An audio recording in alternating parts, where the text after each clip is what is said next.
ठिकाणी लक्षवेधी उपस्थित केलेली आहे। मी सुरुवातीलाच सांगतो की या संदर्भामधली बीएसयूपी मधनं जे बांधकामाचे निर्णय घेतले होते त्याच्यानंतर ते रद्द करण्यात आले आणि त्याच्यानंतर 473 घरं ही बांधून लाभार्थ्यांना दिलेली आहेत। 1687 घरं काम प्रगतीपथावर आहे आणि म्हणून सुरुवातीलाच मी सांगतो की जर सन्मान्य सदस्यांनी या ठिकाणी मुद्दा जो मांडलाय की याच्यामध्ये बोगस घरं काही लोकांना दिलेली आहेत तर त्याची देखील चौकशी केली जाईल। त्याच्यामध्ये बोगस घरं असतील तर त्या लोकांना बाहेर काढलं जाईल आणि त्यांच्यावर देखील गुन्हे दाखल केले जातील आणि पुढची घरं जी द्यायची आहेत 1687 याची पुन्हा एकदा पूर्ण खात्री केली जाईल की ते कागदपत्र योग्य आहेत का आणि कागदपत्र योग्य असतील आणि खरे लाभार्थी असतील त्यांनाच ती घरं दिली जातील हे मी या माध्यमातून आश्वस्त करू इच्छितो। आणि दुसरा मुद्दा जो त्यांनी सांगितला की 2000 लोक अजूनही घरापासून वंचित आहेत ही देखील वस्तुस्थिती खरी आहे। त्या संदर्भातला क्लस्टर बेसिसवर ही घरं बांधायची की पीपीपी मॉडेलवर बांधायची यासाठी महसूल विभागाकडे प्रस्ताव प्रलंबित आहे। मी स्वतः माननीय महसूल मंत्र्यांना विनंती करेन की येत्या महिन्याभराच्या आत ही जर ते आम्हाला एनओसी देऊ शकले तर महानगरपालिकेच्या मार्फत उरलेल्या 2000 लोकांना देखील घरं देण्यामध्ये आम्ही यशस्वी होऊ।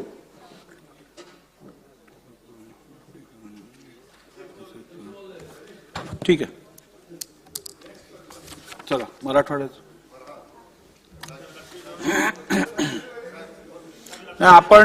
आपण आता नाही एक मिनिट, आपण आता मराठवाड्याचा प्रस्ताव घेऊ आणि त्यानंतर पुढील कामकाज घेऊ। चला घ्या। सन्मान्य मुख्यमंत्री महोदय, अमृत महोत्सवी वर्षानिमित्त मराठवाडा मुक्ती संग्रामातील सर्व स्वातंत्र्य सेनानींना व हुतात्म्यांना अभिवादन करण्यासाठीचा प्रस्ताव।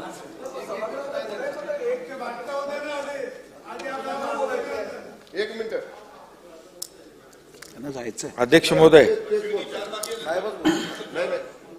एक मिनिट।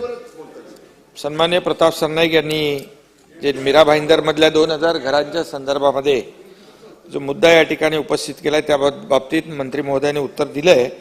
त्यामध्ये जे बोगस आहेत त्यांच्या बाबतीमध्ये देखील ईओडब्ल्यू तपास करते आहे। त्यांचे पूर्ण कागदपत्र, वीज बिल, रेशन कार्ड, महापालिका प्रॉपर्टी टॅक्स, पाणीपट्टी सगळं बघितलं जाईल। बोगस जे आहे त्यांना यादीतून बाहेर काढलं जाईल आणि पात्र लाभार्थ्यांना जी मोफत घरं देय आहेत ती दिली जातील। त्याचबरोबर त्यांचं जे 2000 जी घरं आहेत त्यांना आपल्याला बीएसयूपी योजना बंद झाल्यामुळे ते थोडंसं त्यांचं 2000 लोकांचा प्रश्न निर्माण झालेला आहे। तर आपण जो प्रस्ताव आहे महसूलकडे पाठवला, महसूलची एनओसी घेऊन यामध्ये समजा एखादा त्यांचं म्हणणं आहे की पीपीपी मॉडेलवर आपल्याला क्लस्टर किंवा पीपीपी मॉडेल जे काय असेल शेवटी 2000 लोकांना घरं देणं ही आपली जबाबदारी आहे आणि त्यामुळे एनओसी त्यांची घेतल्यानंतर मग कुठल्या पद्धतीने आपण तिथे त्यांचं जे काही निर्णय घेता येईल, क्लस्टर देखील आपण तिथे आता सुरू करतोय आणि किंवा कोणी तयार होत असेल पीपीपी मॉडेलवर घरं बांधून देण्याला त्या बाबतीत देखील शेवटी शासन नियमानुसार कारवाई त्या ठिकाणी करेल आणि 2000 घरं जे आपले नागरिक आहेत त्यांना वाऱ्यावर सोडलं जाणार नाही, त्यांना न्याय दिला जाईल। केळकर साहेब, या भाईंदरच्या बीएसयूपीच्या संबंधामध्ये मी माननीय मुख्यमंत्र्यांना धन्यवाद देईन की त्यांनी योग्य निर्णय घेतला, कारण ते 2100 जे बाहेर आहेत त्यांना घरं देणं निरनिराळ्या माध्यमातून हे आवश्यक आहे, कारण ते गरीब झोपडपट्टीधारक आहे। याच धर्तीवर अध्यक्ष महोदय, ठाण्यामध्ये देखील बीएसयूपीचा जो मध्यंतरी गुन्हे दाखल झाले तर त्याच्यामध्ये 10 महिने जवळजवळ ती समिती काम करत होती, परंतु अजूनही याच्यावर प्रत्यक्ष कारवाया झालेल्या नाही आहेत। शेवटी हा फ्रॉड आहे आणि हे संगनमताने झालेलं आहे। गरीब झोपडपट्टीतला धारकांना डावलून बोगस लोकांना त्याच्यामध्ये घेतलेलं असतं आणि या संबंधात काही लोकांवर जरी गुन्हे दाखल झालेले असले तरी याच्यामध्ये माझे 2 प्रश्न आहेत की याच्यामध्ये जे अधिकारी शेवटी संगनमताशिवाय हे होत नाही खोटी कागदपत्र तयार करणं, त्यामुळे याच्यामध्ये जे अधिकारी आहेत त्यांना आपण निलंबित करणार का? आणि या संबंधामधला हा एकतर प्रलंबित झालेला आहे, 1-1 वर्ष ही समितीच काम करत होती, समिती नेमली होती, मग त्यांनी चौकशी केली। तर याच्या संबंधातले बाकीचे जे जबाबदार आहेत जे त्यांच्यावर जबाबदारी फिक्स करायला पाहिजे। तर पुढच्या महिन्याभरामध्ये याच्या संबंधामधला पुढचे जे गुन्हे आहेत ते दाखल करणार का? महोदय, जी लक्षवेधी चालू आहे ती जनता नगर आणि काशी चर्चवर चालू आहे. हा प्रश्न जो आहे तो स्कोपच्या बाहेरचा आहे. तरी देखील सन्मान्य सदस्यांनी जो मुद्दा या ठिकाणी मांडलेला आहे तो तपासून बघितला जाईल. चला शेवटचा प्रश्न गीताबेन. अध्यक्ष महोदय, मीरा भाईंदरचा प्रश्न आहे, माझाही एरिया आहे तिथे. साहेब, हे जे आहे एक पूर्ण रॅकेट आहे. म्हणजे जे कागदपत्र तयार करतात, बोगस रेशन कार्ड बनवतात.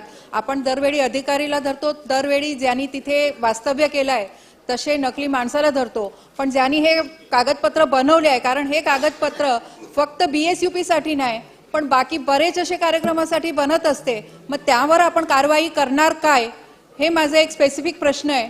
आणि आता जे काही निर्णय घेणार तर त्यांना एक लिमिटेड पिरियडमध्ये, म्हणजे आता 12-14 वर्षाचा वनवास झाला, त्यानंतर त्यांना लवकरात लवकर घर कशी मिळणार त्याची ग्वाही साहेब देणार का? मला असं वाटतं की या प्रश्नाचं उत्तर स्वतः मुख्यमंत्री महोदयांनी दिलेलं आहे. आणि महसूल विभागाकडनं NOC आल्यानंतर एकही नागरिक घरापासून वंचित राहणार नाही हा ॲश्युरन्स स्वतः मुख्यमंत्र्यांनी दिला आहे. आणि दुसरं मुख्यमंत्री महोदयांनी असं सांगितलेलं आहे की जनता नगर आणि काशी चर्चच्या सगळ्या प्रकरणाची चौकशी EOW करत आहे. त्याच्यामुळे EOW मधनं जे काही बाहेर येईल, जे काही वस्तुस्थिती असेल त्याच्यावर कारवाई केली जाईल. ठीक आहे नाना. अध्यक्ष महाराज, मराठवाडा मुक्ती नाही, संग्रामाच्या नाही, नाही, नाना तुम्हाला लक्षवेधीत बोलायचं होतं काय?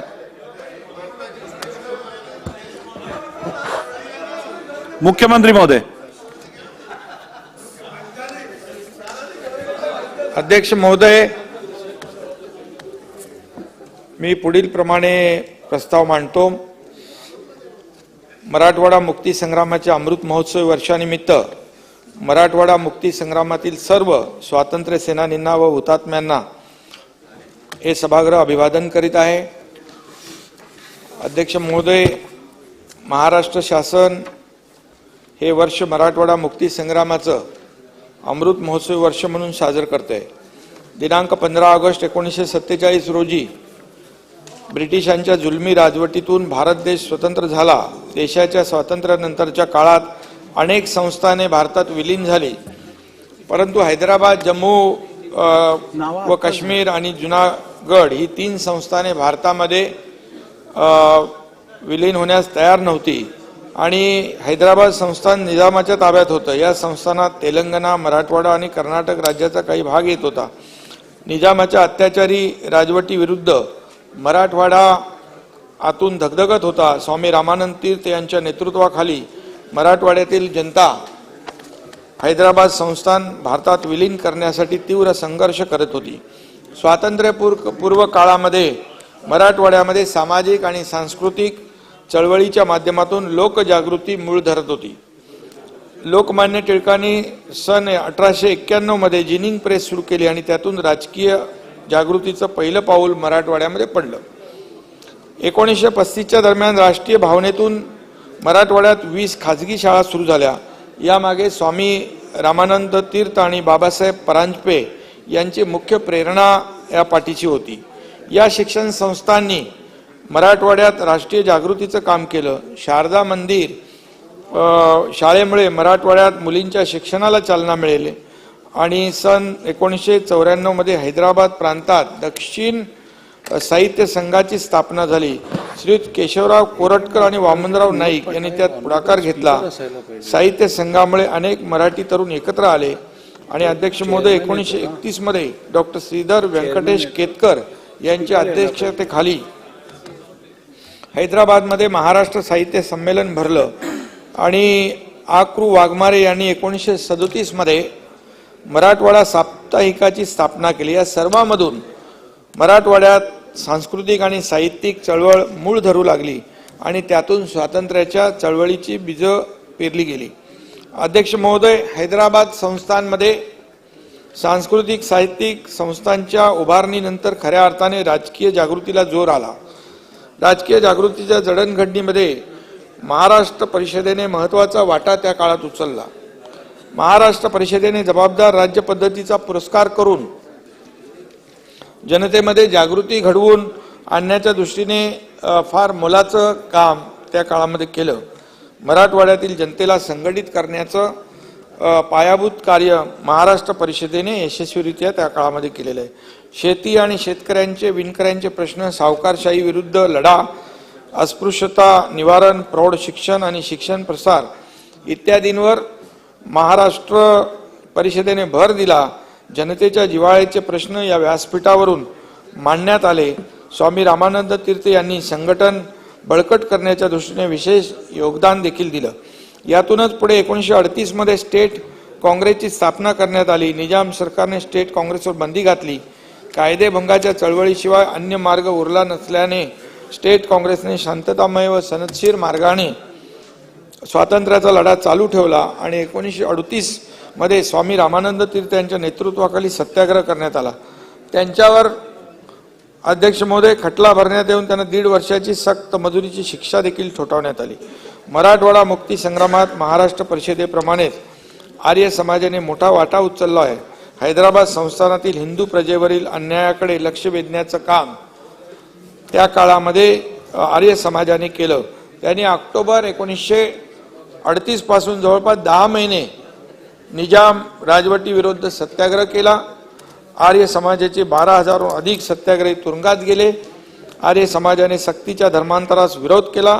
नारायण स्वामी, नरेंद्रदेव, शेषराव वाघमारे, आनंद स्वामी, दिगंबरराव लाटकर, निवृत्ती रेड्डी, शंकरराव पाटील इत्यादींनी आर्य समाजाच्या चळवळीत त्या काळामध्ये चैतन्य निर्माण केलं. मुक्ती लढ्याचे जे पडसाद आहेत विद्यार्थ्यांच्या देखील मनावर उमटू नये म्हणून हैदराबाद संस्थानातील शिक्षण संस्थांमध्ये वंदे मातरम गीत म्हणण्यास बंदी होती. विद्यार्थ्यांच्या मनात असंतोष खतखतत होता.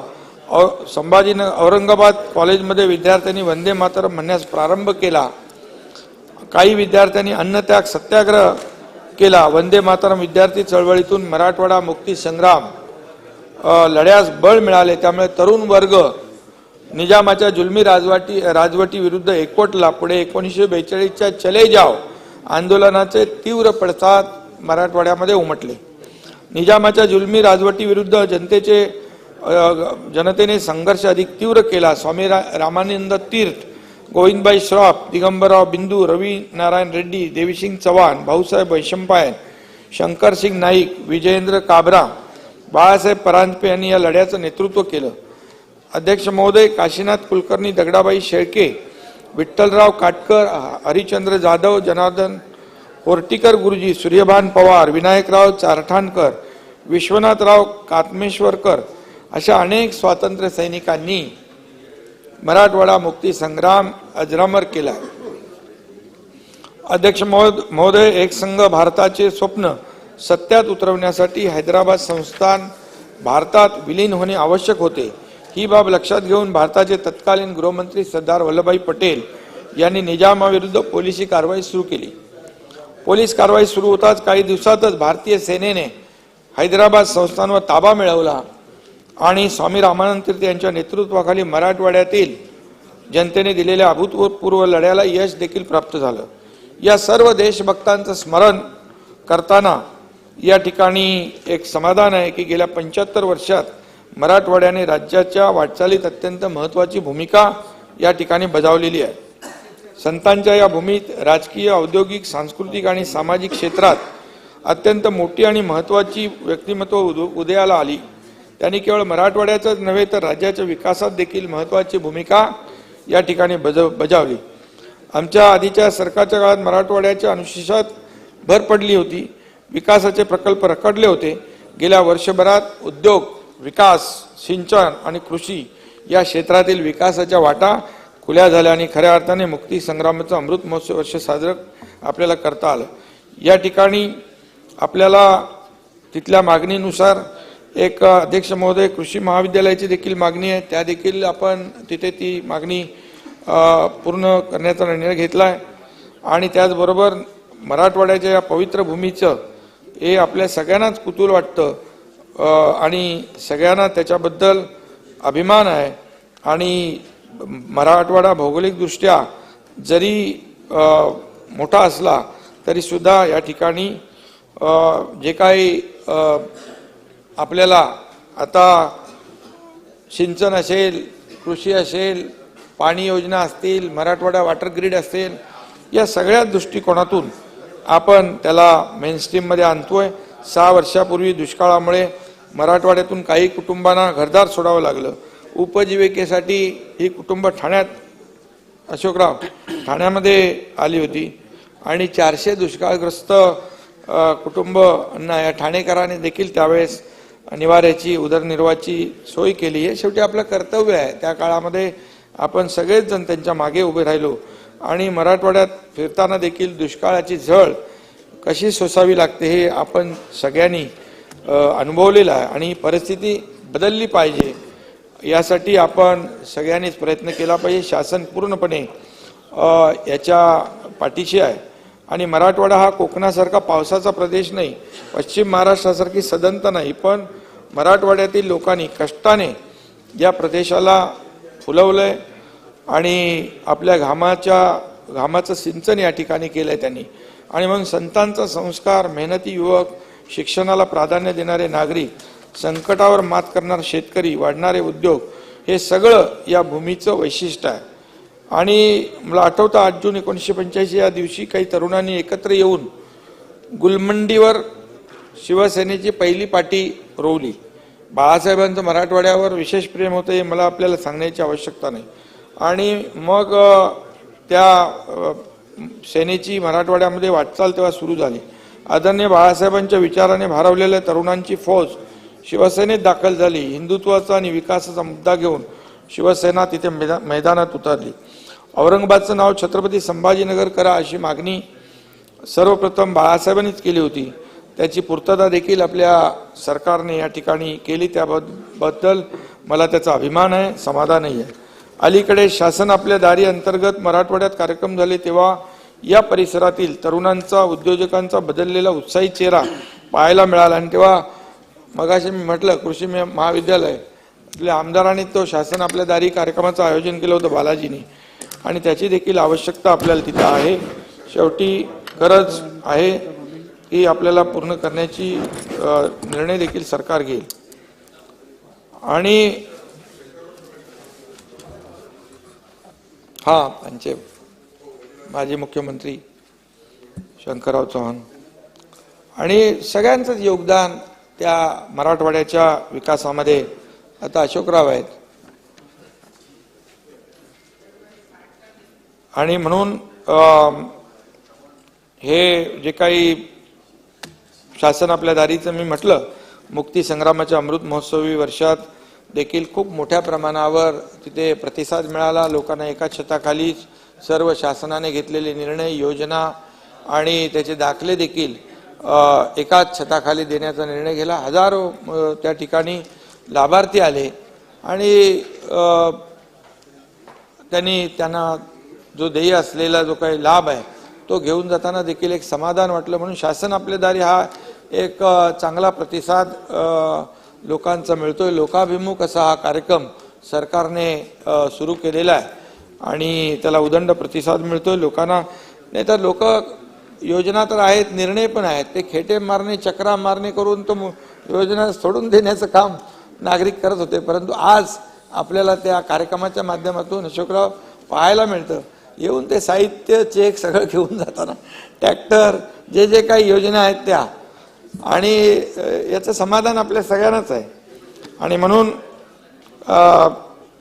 मराठवाड्याचं काय किंवा राज्याचे काय अनेक प्रश्न आहेत. ते एका वर्षात काही सगळे प्रश्न आपण संपू शकत नाही.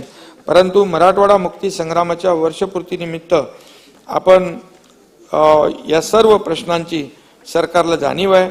पाण्याचे समन्वयी वाटप असेल, औद्योगिकरणाला चालना असेल, कृषी क्षेत्राला मदत असेल, अशा अनेक समस्या आहेत. त्यावर निश्चितपणे उपाययोजना केली जाईल. कृषी यांत्रिकीकरणाचं कौशल्य विकासाद्वारे प्रशिक्षण, कृषी उत्पादन विक्रीची आधुनिक व्यवस्था, शेतीला पूरक अशा जोड व्यवसायांना कौशल्य विकासाच्या माध्यमातून प्रोत्साहन, शेतमालावर प्रक्रिया व पॅकेजिंगसाठी कौशल्य विकास योजना, महिला आणि मुलींच्या चौफेर विकासाच्या योजना, याबाबत महिला बचत गट असेल, लेक लाडकी लखपती असेल, याबाबत अनेक योजना सरकारच्या विचाराधीन आहेत. आणि मराठवाडा मुक्ती संग्रामाचे कार्यक्रम मराठवाड्यातील 8ही जिल्ह्यात उत्साहाने साजरी करण्यास सुरुवात झाली आहे आणि यासाठी 4 कोटी रुपये निधी देखील दिला आहे. तसंच औरंगाबाद संभाजीनगर इथे एक अतिशय सुंदर असं स्मृती स्मारक उभारण्यात येणार असून त्यासाठी 100 कोटी रुपये निधीची देखील आपण तरतूद केलेली आहे. याशिवाय मराठवाड्यातील 8 जिल्हे DPC मधून 2 कोटी रुपये प्रत्येक जिल्ह्याला देण्याचा देखील निर्णय घेतला आहे. त्यालाही देखील तरतूद आपण केली आहे. मराठवाडा मुक्ती संग्रामासाठी ज्यांनी आपलं आयुष्य वेचलं त्यांचं बलिदान वाया जाऊ देणार नाही. मराठवाड्यात सांस्कृतिक श्रीमंती आहेत, सोबत सर्व प्रकारची सदनता या परिसरात यावी यासाठी शासन कटिबद्ध आहे अशी ग्वाही देखील मी या ठिकाणी देतो. अध्यक्ष महोदय, मुक्ती संग्रामाच्या अमृत महोत्सवाचा समारोप होत असताना मराठवाड्याला मागासलेला या शब्दापासून आपण मुक्ती मिळवून देण्याचा नक्की प्रयत्न करूया. मराठवाडा मुक्ती संग्रामाचे हे अमृत महोत्सवी वर्ष आहे. या लढ्यामध्ये असंख्य स्वातंत्र्य सैनिकांनी हैदराबाद संस्थान भारतात विलीन व्हावं यासाठी तीव्र संघर्ष केला. अनेकांना त्यात हुतात्म्य पत्करावं लागलं. मराठवाडा मुक्ती संग्रामाच्या अमृत महोत्सवी वर्षाचं औचित्य साधून मी सभागृहाच्या वतीने मराठवाडा मुक्ती संग्रामात हुतात्म्य पत्करलेल्या सर्व स्वातंत्र्य सेनानींना या सदनाच्या वतीने विनम्र अभिवादन करतो. धन्यवाद. अशोक चव्हाण साहेब.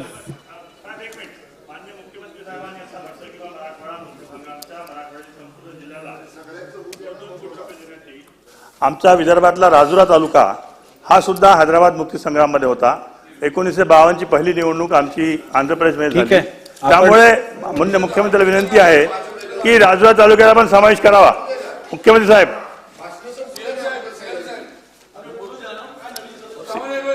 मुख्यमंत्री साहेब, नाही असं नाही. हे बघा, नाही एक मिनिट.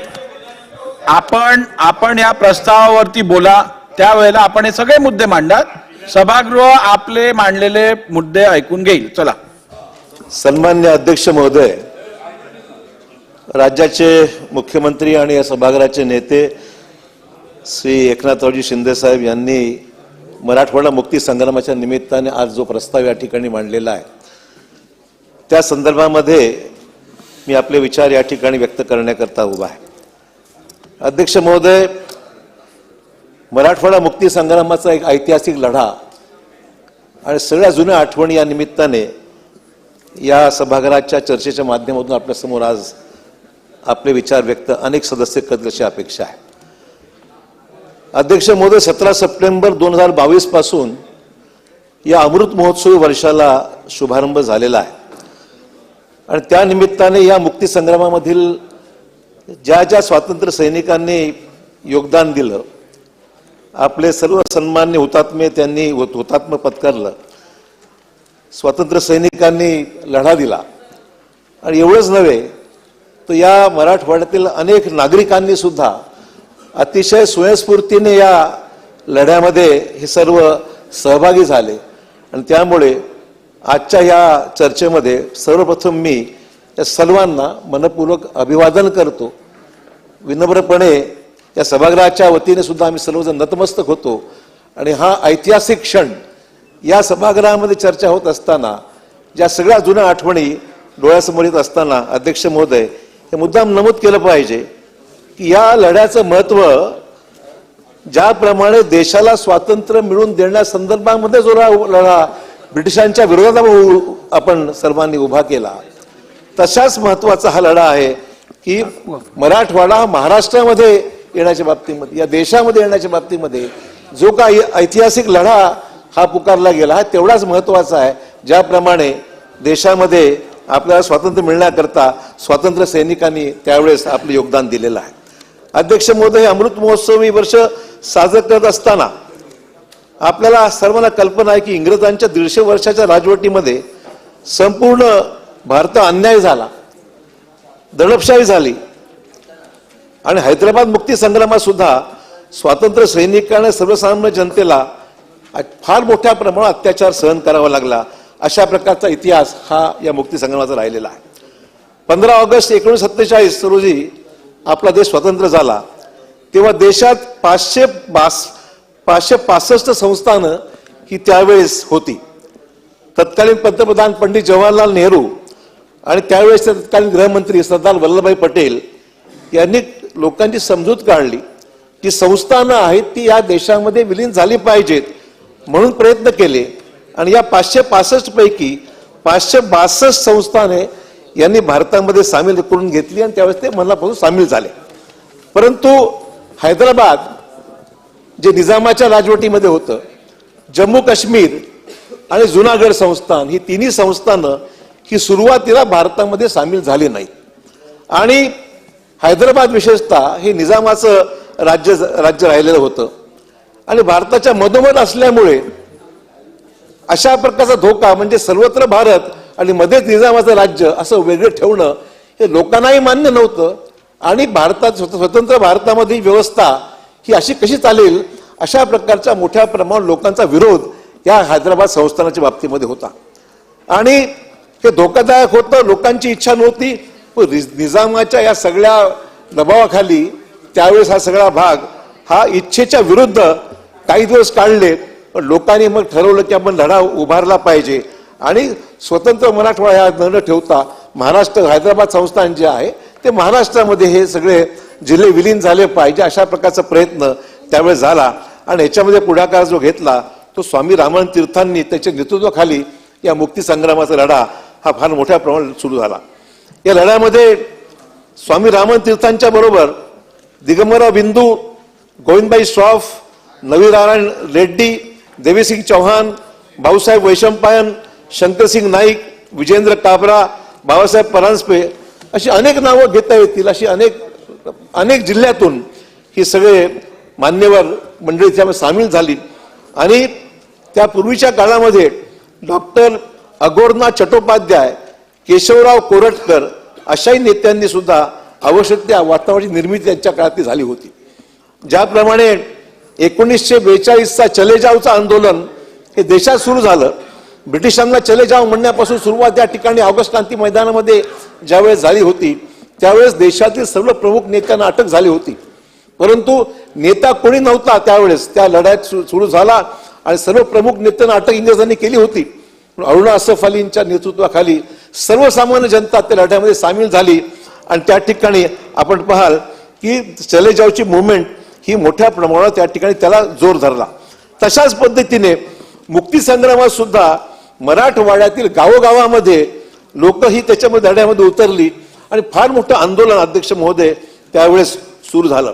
निजामाच्या अधिकाऱ्यांना रोखण्यासाठी पूल उडून देणारे काशीनाथ कुलकर्णी, मराठवाड्याची राणी लक्ष्मीबाई म्हणून प्रसिद्ध झालेल्या बदनापूर तालुक्यातल्या गावच्या धोपटेश्वर गावच्या दगडाबाई शेळके, रोहिल्यांना जेरीस आणणारे बीडचे विठ्ठलराव काटकर, वर्धावन पोलीस ठाणे उडून देणारे लातूरचे हरिश्चंद्रजी जाधव, नळदुर्ग सर करणारे उस्मानाबादचे जिल्ह्यातील होटी गावचे जनार्दन होटीकर गुरुजी आणि परभणीत रजाकारांना हुसकावून लावणारे सूर्यभान पवार, विनायकराव चारठाणकर, विश्वनाथराव कातनेश्वरकर, पालम तालुक्यातील गुळखंड गावचे मारुतराव पौळ, नांदेडचे देवरावजी कवडे, जीवनराव बोधनकर तसेच श्रीधर वर्तक, जानकीलालजी राठी, शंकरराव जाधव, जालन्याचे जनार्दन मामा, किशनसिंग राजपूत, गोविंदराव पानसारे, भैरजी बापटीकर, राजाभाऊ वाकड,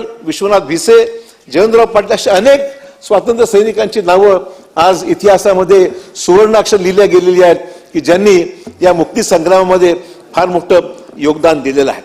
अध्यक्ष महोदय, या सगळ्यामध्ये अनेकांची नावं आजही माझ्याकडे पण एवढी नावं घेण्याइतपत हा विषय नाही कारण भरपूर लोकांचं योगदान त्याच्यामध्ये राहिलेलं आहे.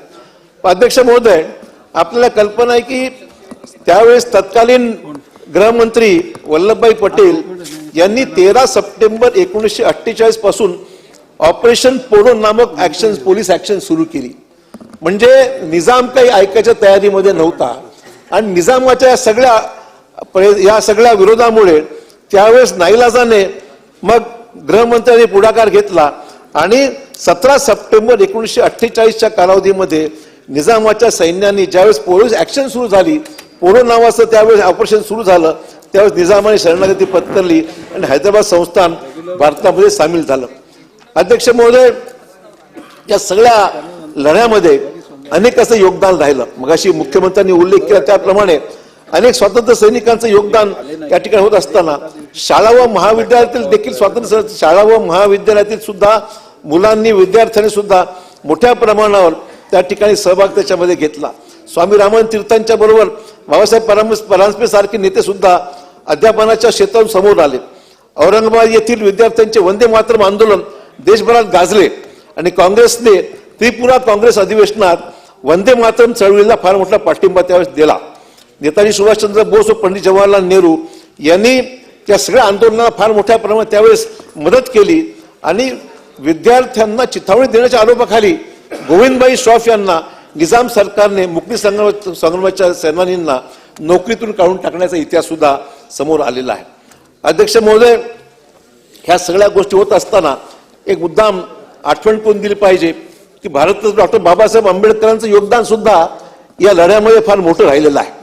हैदराबाद संस्थांवर कारवाई करताना त्यास लष्करी कारवाईचे स्वरूप देऊ नये अशा प्रकारची भूमिका बाबासाहेब आंबेडकरांनी मांडली आणि काही कारणं सांगितली की आंतरराष्ट्रीय पातळीवर त्याचा विपरीत परिणाम होईल, युरोमध्ये चर्चा होईल आणि भारताने हैदराबादवर आक्रमण केले असा प्रकारचा अर्थ काढला जाईल. आणि म्हणून बाबासाहेबांनी सूचना केली की आपण सैन्य जरूर पाठवू पण सदर कारवाईला पोलीस ऍक्शन असे आपण नाव देऊ आणि या सूचनेचा सरदार वल्लभभाई पटेल यांनी स्वीकार केला.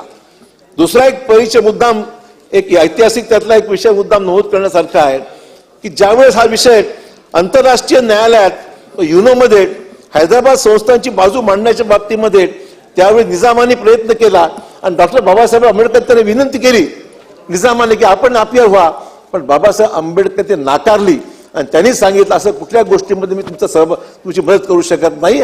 मराठवाडा हा महाराष्ट्राचा भाग असला पाहिजे, देशामध्ये आला पाहिजे तुमचा हा सगळा भाग. आणि म्हणून बाबासाहेब आंबेडकर त्यावेळेस निजामाला नाकार दिला हे मुद्दाम नमूद करस वाटतं. अध्यक्ष महोदय, निजामाने आपापल्या प्रयत्नाने मुक्ती संग्रामाच्या लढ्यामध्ये हा लढा कमकुवत व्हावा म्हणून सुद्धा प्रयत्न केले. म्हणजे हिंदू दलित असा वाद निर्माण व्हावा, तेलंगणातील काही दलित नेत्यांना फूस लावण्याचा प्रयत्न निजामाने त्यावेळेस केला. पण बाबासाहेब आंबेडकरांनी त्यांच्या शेड्यूल्ड कास्ट फेडरेशनच्या स्वातंत्र्य संग्रामाला पूर्ण पाठिंबा जाहीर केला आणि निजामाचा हा डाव हाणून पाडला. हा इतिहास मुद्दाम या सभागृहामध्ये नमूद करण्यासारखा आहे. अध्यक्ष महोदय, आणि म्हणून या ऐतिहासिक लढ्याला ज्यावेळेस 75 वर्ष पूर्ण होत आहे, मला सन्मान्य मुख्यमंत्र्यांचं या ठिकाणी त्यांनी काही गोष्टींचा उल्लेख केलेला आहे, त्याबद्दल मला काही गोष्टी या ठिकाणी नमूद करावं वाटतात.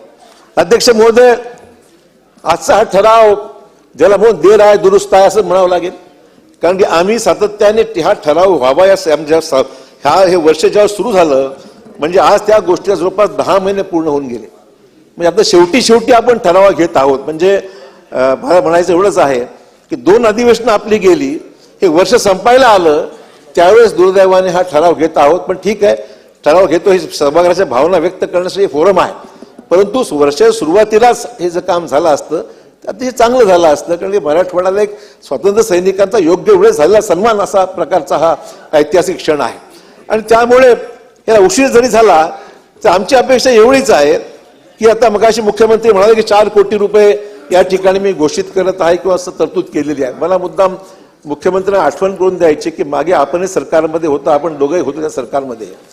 अजितदादा त्यावेळेस अर्थमंत्री होते आणि 75 कोटी रुपये मराठवाड्याच्या मुक्ती संग्रामाच्या संदर्भामध्ये तरतूद करण्याची आपल्या बजेटमध्ये त्यांनी अनाउन्समेंट केलेली आहे. आमचं म्हणणं एवढंच आहे की जी ठीक आहे, चांगली गोष्ट.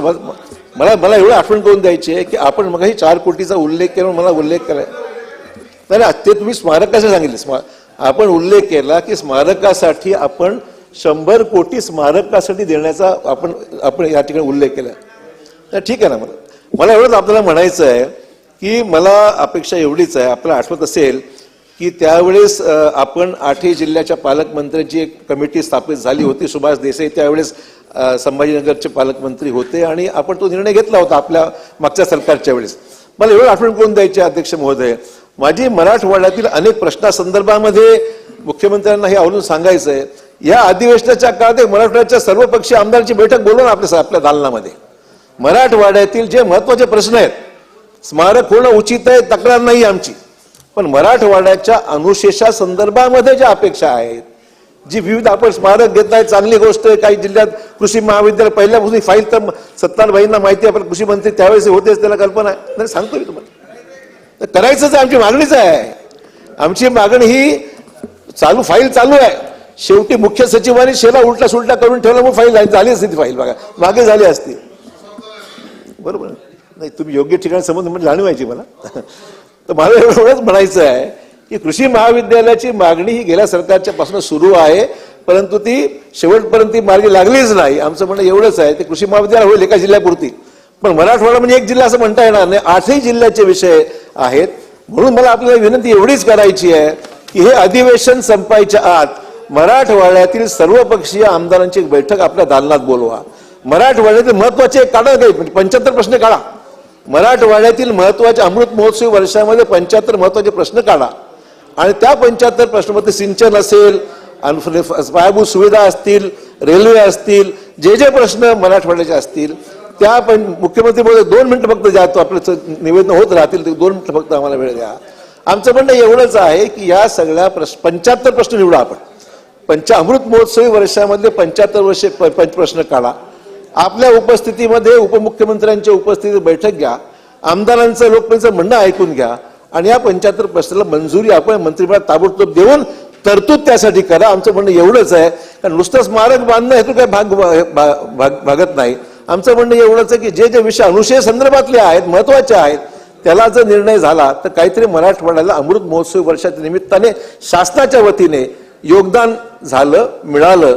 होतंय 2 वर्षात 3 वर्षात सगळीच काम काही एका वर्षी होणार नाही, ते 2 वर्ष लागतील, 3 वर्ष लागतील, पण निधी जर उपलब्ध करून दिला तर तो विषय निश्चितच चांगल्या पद्धतीने मार्गी लागेल. आणि दुसरा महत्वाचा विषय आहे की आपण मराठवाडा या सगळ्या ह्याच्यामध्ये जी महत्वाची इतर कामं आहेत, जी रेंगाळ, त्या बाबतीमध्ये आपण लक्ष दिलं पाहिजे. आमचं म्हणणं एवढंच आहे की मराठवाड्याच्या या निमित्ताने एक डॉक्युमेंटरी फिल्म म्हणा किंवा एक रेग्युलर चित्रपट म्हणा, आपण धर्मवीर काढला आपल्या सर्व जीवनपटावर सांगणार, तर मराठवाड्यातील नाही ठीक आहे, ठीक आहे, जास्त ते रोल तुमचाच आहे त्याच्यामध्ये, ठीक आहे साहेबांचा आहे त्याच्यामध्ये, तुमचाच रोल जास्त आहे. आमचं म्हणणं एवढंच आहे की मराठवाड्याच्या या सगळ्या मुक्ती संग्रामातील एक इतिहास आपण हा त्या ठिकाणी नमूद झाला पाहिजे. एक शासन स्तरावर त्याची माहिती आपल्याकडे जमा असली पाहिजे आणि म्हणून एक चित्रपट किंवा डॉक्युमेंटरी फिल्म या मुक्ती संग्रामावर आपण काढली गेली पाहिजे. जास्त खर्च येणार नाही त्याला, ते कमी करावे. आणि दुसरा विषय, अनेकांनी मगाशी इतर विषयावर चर्चा करताना मगाशी धनंजय मुंडे चर्चा करते कृषीच्या विषयावर, बाकी लोकांनी आमदारांनी विषय मांडले. जेवढ्या स्थगिती मराठवाड्यात दिल्या तुम्ही सगळ्या काढून टाका. आमचं म्हणणं एवढंच आहे, तुम्ही जेवढ्या स्थगिती देऊन टाका ठीक आहे, रोज स्थगित्या कमी जास्त उठतातच आहे, एक ब्लँकेट निर्णय घेऊन टाका. कुठलंही सरकार आलं की माझं म्हणणं एवढंच आहे, स्थगिती दिल्यामुळे काही विषय काही राजकीय दुसरा फायदा होत असं म्हणत नाही मी. राज्यामध्ये ही सगळी लॉप साईड डेव्हलपमेंट होते, कुठे पैसे द्यायचे कुठे द्यायचे नाही, कुठे स्थगित द्यायचे. मला वाटतं हा निर्णय एकदा घेऊन टाका, मोठ्या मनाने हा निर्णय घेऊन टाका. आणि जेवढ्या स्थगित्या असतील मराठवाड्यातल्या, बाकी केलेल्या हरकत नाही माझी, पण किमान नवीन द्यायची का पुढे ठरवा.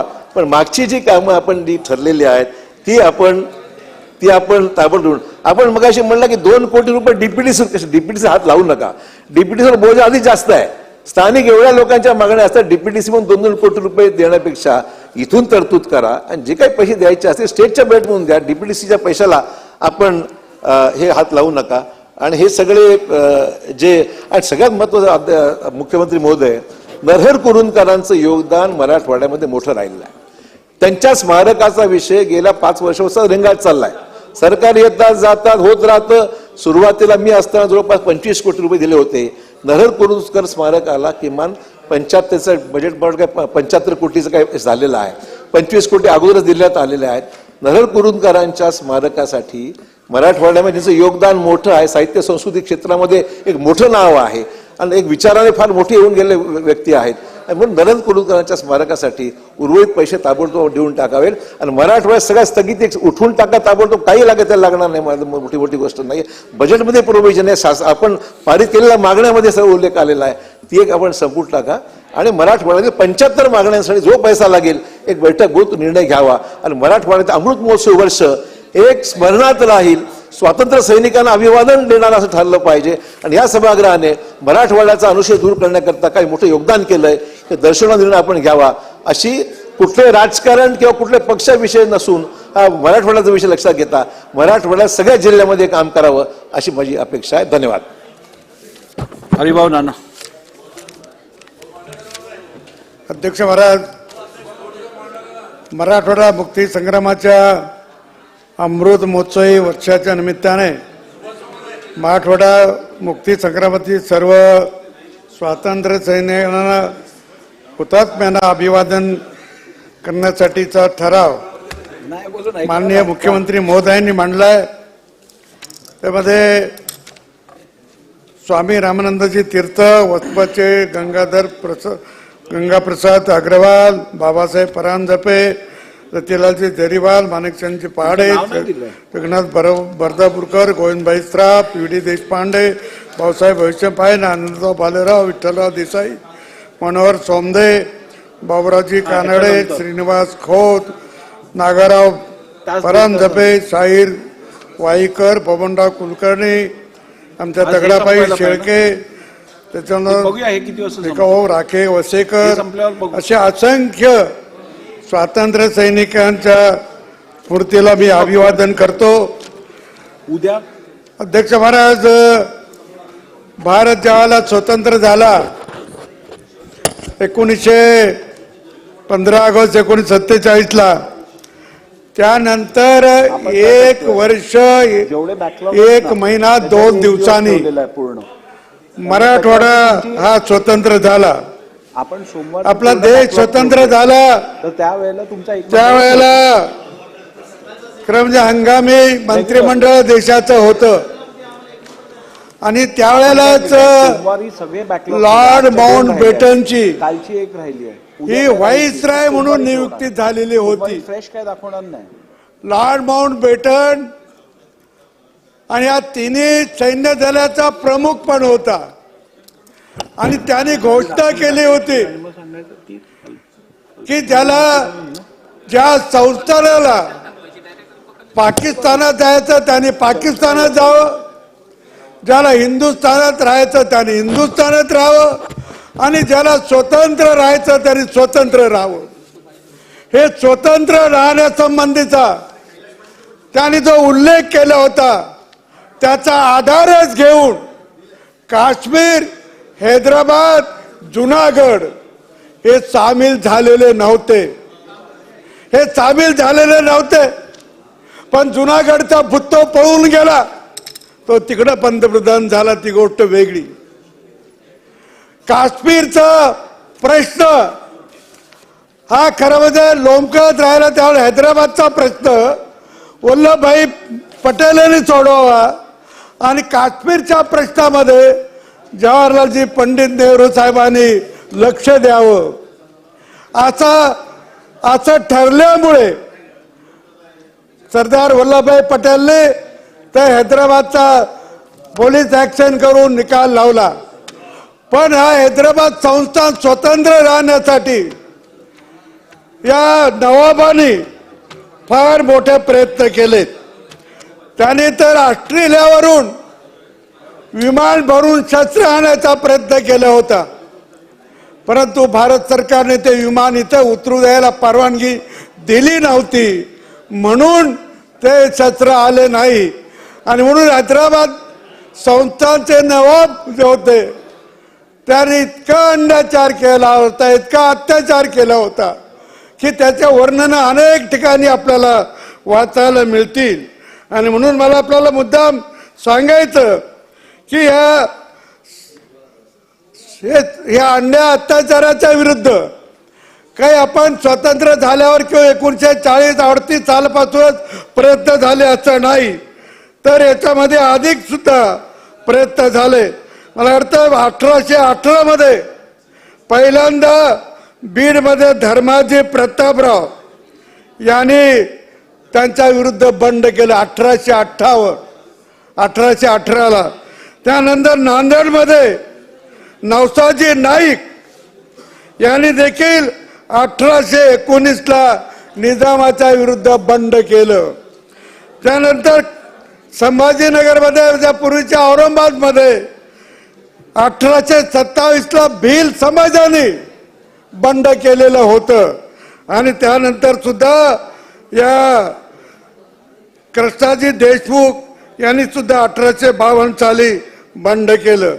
म्हणजे या स्वातंत्र्याचं जे बंड सुरू झालं तर निजामाच्या विरुद्ध सुद्धा इकडं बंड सुरू झालेलं होतं.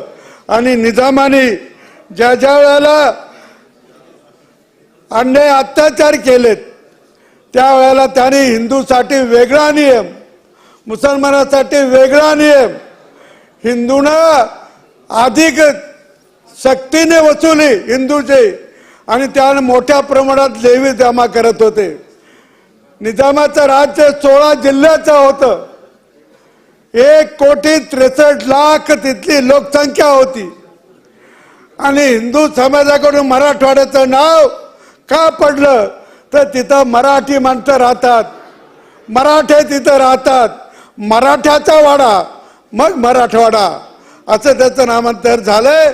आणि म्हणून या मराठी शेतकऱ्याकडून मोठ्या प्रमाणामध्ये लेवी जमा करत होते, लेवी मोठ्या प्रमाणात जमा करत होते.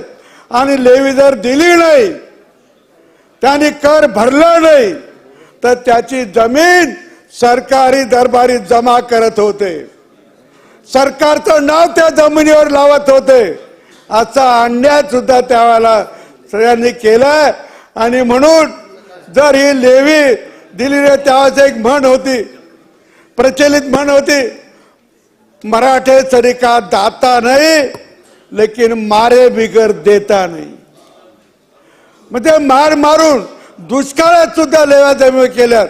तुम्ही तिकडे उपाशी राहा नाही तर मरा, परंतु सरकारचा टॅक्स द्या, सरकारचं लेवी द्या, अशा प्रकारचा जुलूम त्या स्त्रियांनी केला, नवाबांनी केला.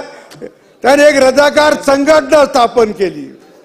आणि रजाकार संघटना जी होती ती लातूरचे रजवी यांनी स्थापन केली होती.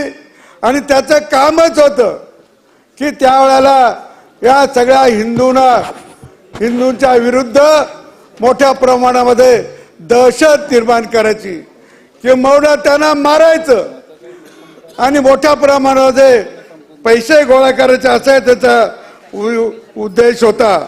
आणि म्हणून निजामाच्या काळामध्ये ज्या ज्या वेळेला हे लक्षात आलं की निजामाच्या विरुद्ध लोक जायला लागले, त्यावेळेला त्यांनी निजामाच्या लोकांनी मोठ्या प्रमाणामध्ये, या रजाकारांनी मोठ्या प्रमाणामध्ये लोकांना मारलं. मला आठवतंय अजून की आमच्याकडे सुद्धा माझ्या मतदारसंघामध्ये बोरगाव आर्ज नावाचं गाव आहे. तिथं न्हावी समाजाचा चांडू वाघ म्हणून, चांडूजी वाघ म्हणून त्याला तर गोळीने मारलंच, परंतु लोकांवर दहशत निर्माण व्हावी म्हणून त्याचं शिर उडवलं आणि ते वेशीला टांगून ठेवलंय. ते वेशीला टांगून ठेवलंय का लोकांमध्ये दहशत निर्माण करावी.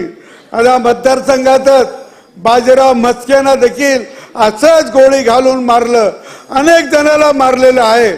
इतकंच नाही तर परभणी जिल्ह्यामध्ये जिंतूर तालुक्यामध्ये आता ते गावामध्ये त्या धरणामध्ये गेले, पण बामणी नावाचं गाव होतं तिथे त्या गावामध्ये लोकांना कडब्याच्या गंजीत घालून, बाजूने पोलीस उभे करून, बंदूकधारी माणसं उभे करून तिथं गवताच्या गंजीत घालून त्याला जिवंत जाळण्यात आलं.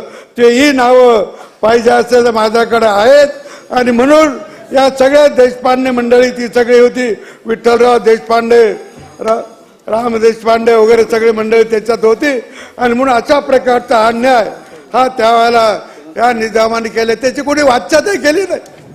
त्याची का नाही वाच्यता केली स्वातंत्र्याच्या नंतर? तर निवडणुका सुरू झाल्या होत्या, निवडणुकाचा कालखंड होता, लोकांना मतं मागायला द्यायचे होते, आपले मतं पांगू नये म्हणून याचा उल्लेख करत नव्हते. पण इतका अन्याय त्या लोकांनी सहन केला. आणि अशा वेळेला हा निजाम स्वतंत्र जो राहण्याचा विचार करत होता तो त्याची निश्चितपणे त्याच्या मनामध्ये वेगळं होतं. त्याला तर अनेक जणांनी पाकिस्तान सुद्धा मदत करायला निघालं होतं. की तुम्ही स्वतंत्र राहा म्हणून, पण वल्लभभाई पटेल इथं आले त्यावेळेला त्यांनी पोलीस ऍक्शन घडवलंय. पोलीस ऍक्शन म्हणजे मिलिटरीचेच लोक होते, पोलिसाचा ड्रेस घालून गेले होते त्याचा, आणि म्हणून ते सगळं यशस्वी झालं. 3 दिवसामध्ये हा सगळा मराठवाडा मुक्त झाला त्यावेळेला. आणि म्हणून मला आपल्याला सांगायचं की या सगळ्या परिस्थितीमध्ये सुरुवातीला जर आपण स्वातंत्र्याच्या वेळेला हाही प्रांत हाही संस्थान राहिलं असतं तर लगेच आणखी आपल्याला, परंतु इथे शाळा सुद्धा नव्हत्या. ज्या शाळा होत्या त्या उर्दू शाळा होत्या. 4थी पासून तुम्ही उर्दू शिका, मराठी शाळा नाही. उलट मराठी गावठी शाळा होत्या, त्या देखील निजामाने बंद केल्या का तुमचं शिक्षणच होऊ नये. आणि करायचं असेल तर तुम्ही उर्दू मध्ये शिका, अशा प्रकारचा दंडक त्यावेळेला घातला. बाकी कथा कीर्तन प्रवचन हे तर काहीच नव्हतं. त्याला सुद्धा परवानगी घ्यावी लागत होती, त्याला सुद्धा परवानगी देत नव्हते. त्यावेळेला मराठवाड्यातले मंदिराचे कळस नव्हते. एका दुसऱ्या मंदिराचा कळस असेल, पण सगळे जे कळस होते ते तोडले गेले. तिथं घुमट बसवलं मारुतीच्या मंदिरावर सुद्धा. अशा प्रकारचा अन्याय अत्याचार सुद्धा त्यावेळेला झालेला आहे. आणि तो अन्याय अत्याचार, एखाद्या शेतकऱ्याची बकरी चांगली दिसली घेऊन जायचे, एखाद्याची गाय असेल त्याला बरी वाटली उचलून घेऊन जायचे, एखाद्याची महिला चांगली वाटली महिलेला उचलून घेऊन जायचे. इतका अन्याय अत्याचार करून सुद्धा त्याची वाच्यता कोणी करत नव्हतं. आणि त्या नव्या पिढीला हे काही माहिती नाही, कारण कोणी हा इतिहास वाचला नाही, कोणी इतिहास सांगितला नाही. त्याचं कारण निवडणुका, दुसरं काही कारण नाही. कशाला चुरा आपल्या विरुद्ध जायचं. आणि म्हणून एवढा अन्याय अत्याचार यावेळेला या इंग्रजांनी केलंय. मला आता आठवतं अजून त्यावेळेला एक फतवा काढला होता, आणि तो फतवा असा होता की हिंदूंनी आपली शस्त्र पोलीस ठाण्यात जमा करावी, असा एक फतवा काढला. ते काठीला तिथे एक शेतकरी संध्याकाळच्या वेळेला जमले आणि तो आदेश आला आणि सांगितलं की हिंदूंनी सगळे शस्त्रास्त्र जमा करा. तिथं गणपतराव देशमुख नावाचा एक शेतकरी असाच उठला आणि म्हणला, नुसत्या हिंदूंनी का जमा करायचे, तर मुसलमानांनी पण जमा केले पाहिजे. तर त्या गणपतराव देशमुखाने दुसऱ्या दिवशीचा सूर्य पाहिला नाही, रात्री त्याची कत्तल केली, रात्रीच्या रात्री. आणि म्हणून असा खूप अन्याय त्यावेळेला झाला होता, हेही आपल्याला लक्षात आलं पाहिजे.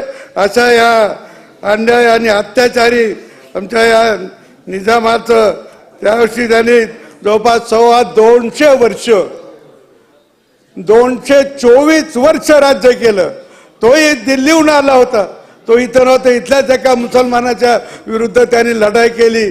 त्याला आमच्या बुलढाणा जिल्ह्यातली ती लढाई आहे साखरखेड्याची लढाई. साखरखेड्यामध्ये त्यांची लढाई झाली होती आणि तिथून तो हैदराबादला येऊन तिथं नवाब झाला होता. हा जो शेवटचा नवाब होता त्या नवाब घराण्यातला हा 7वा आणि शेवटचा नवाब होता. आणि म्हणून मला आपल्याला सांगायचं की जसा त्याचा हैदराबादचा प्रश्न आहे तसाच काश्मीरचा प्रश्न अजून आपल्याला चिघळतोय. खरं म्हणजे काश्मीरमध्ये तर आपलं स्वातंत्र्य झाल्यानंतर 6 आठवड्यांनी, फक्त 6 आठवडे, 22 ऑक्टोबर 1947 पाकिस्तानी स्वारी केली. हरिसिंग राजाचं संस्थान होतं. हरिसिंग राजाची जी बाउंड्री होती ती डोमा शहर, मुजपूर शहर अशी होती. पण तिथून ते सैन्य आलं आणि ते सैन्य आल्यानंतर आपल्या हरिसिंग राजाच्या सैन्याला रातोरात कातल केली. त्याच्यातलं अर्ध सैन्य तर मुस्लिम होतं. हरिसिंग राजाचा जो तिथला हे होता सेनापती नारायण सिंग, त्याला विचारलं की बा तुझ्याकडे काही अशी आहे तर तू सैन्य बदल कर. तो माझा विश्वास आहे माझ्या सैनिकावर. आणि म्हणून त्यांनी ते बदल केला नाही. 22-21च्या रात्री सगळे सैन्य कापलं गेलं आणि मग बलात्कार, अन्याय. बारामुल्ला म्हणून गाव आहे, 14,000ची वस्ती होती, त्यात सगळे 80% मुस्लिम होते, पण फक्त 2,000 राहिले, 12,000 कापले गेले पाकिस्तानच्या. त्यावेळेला हरिसिंग राजाचे पंतप्रधान महाजन पंडित नेहरूजीकडे आले, विनंती केली की आम्हाला सैन्य द्या. त्यांना लवकर सैन्य दिले नाही, पण दिल्यानंतर आपल्या मिलिटरीने त्यांना फार खदाडलं.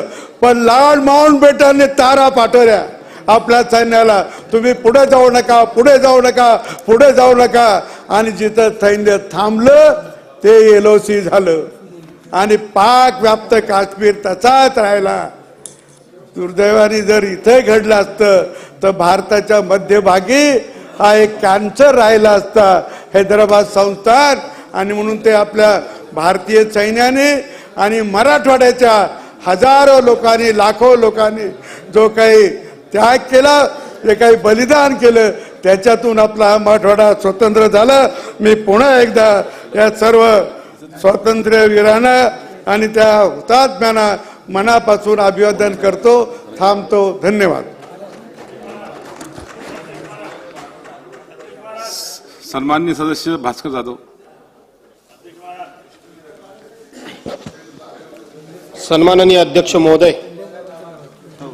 या सदनाचे नेते आणि राज्याचे मुख्यमंत्री सन्माननीय एकनाथरावजी शिंदे यांनी महाराष्ट्र शासनाच्या सरकारच्या वतीनं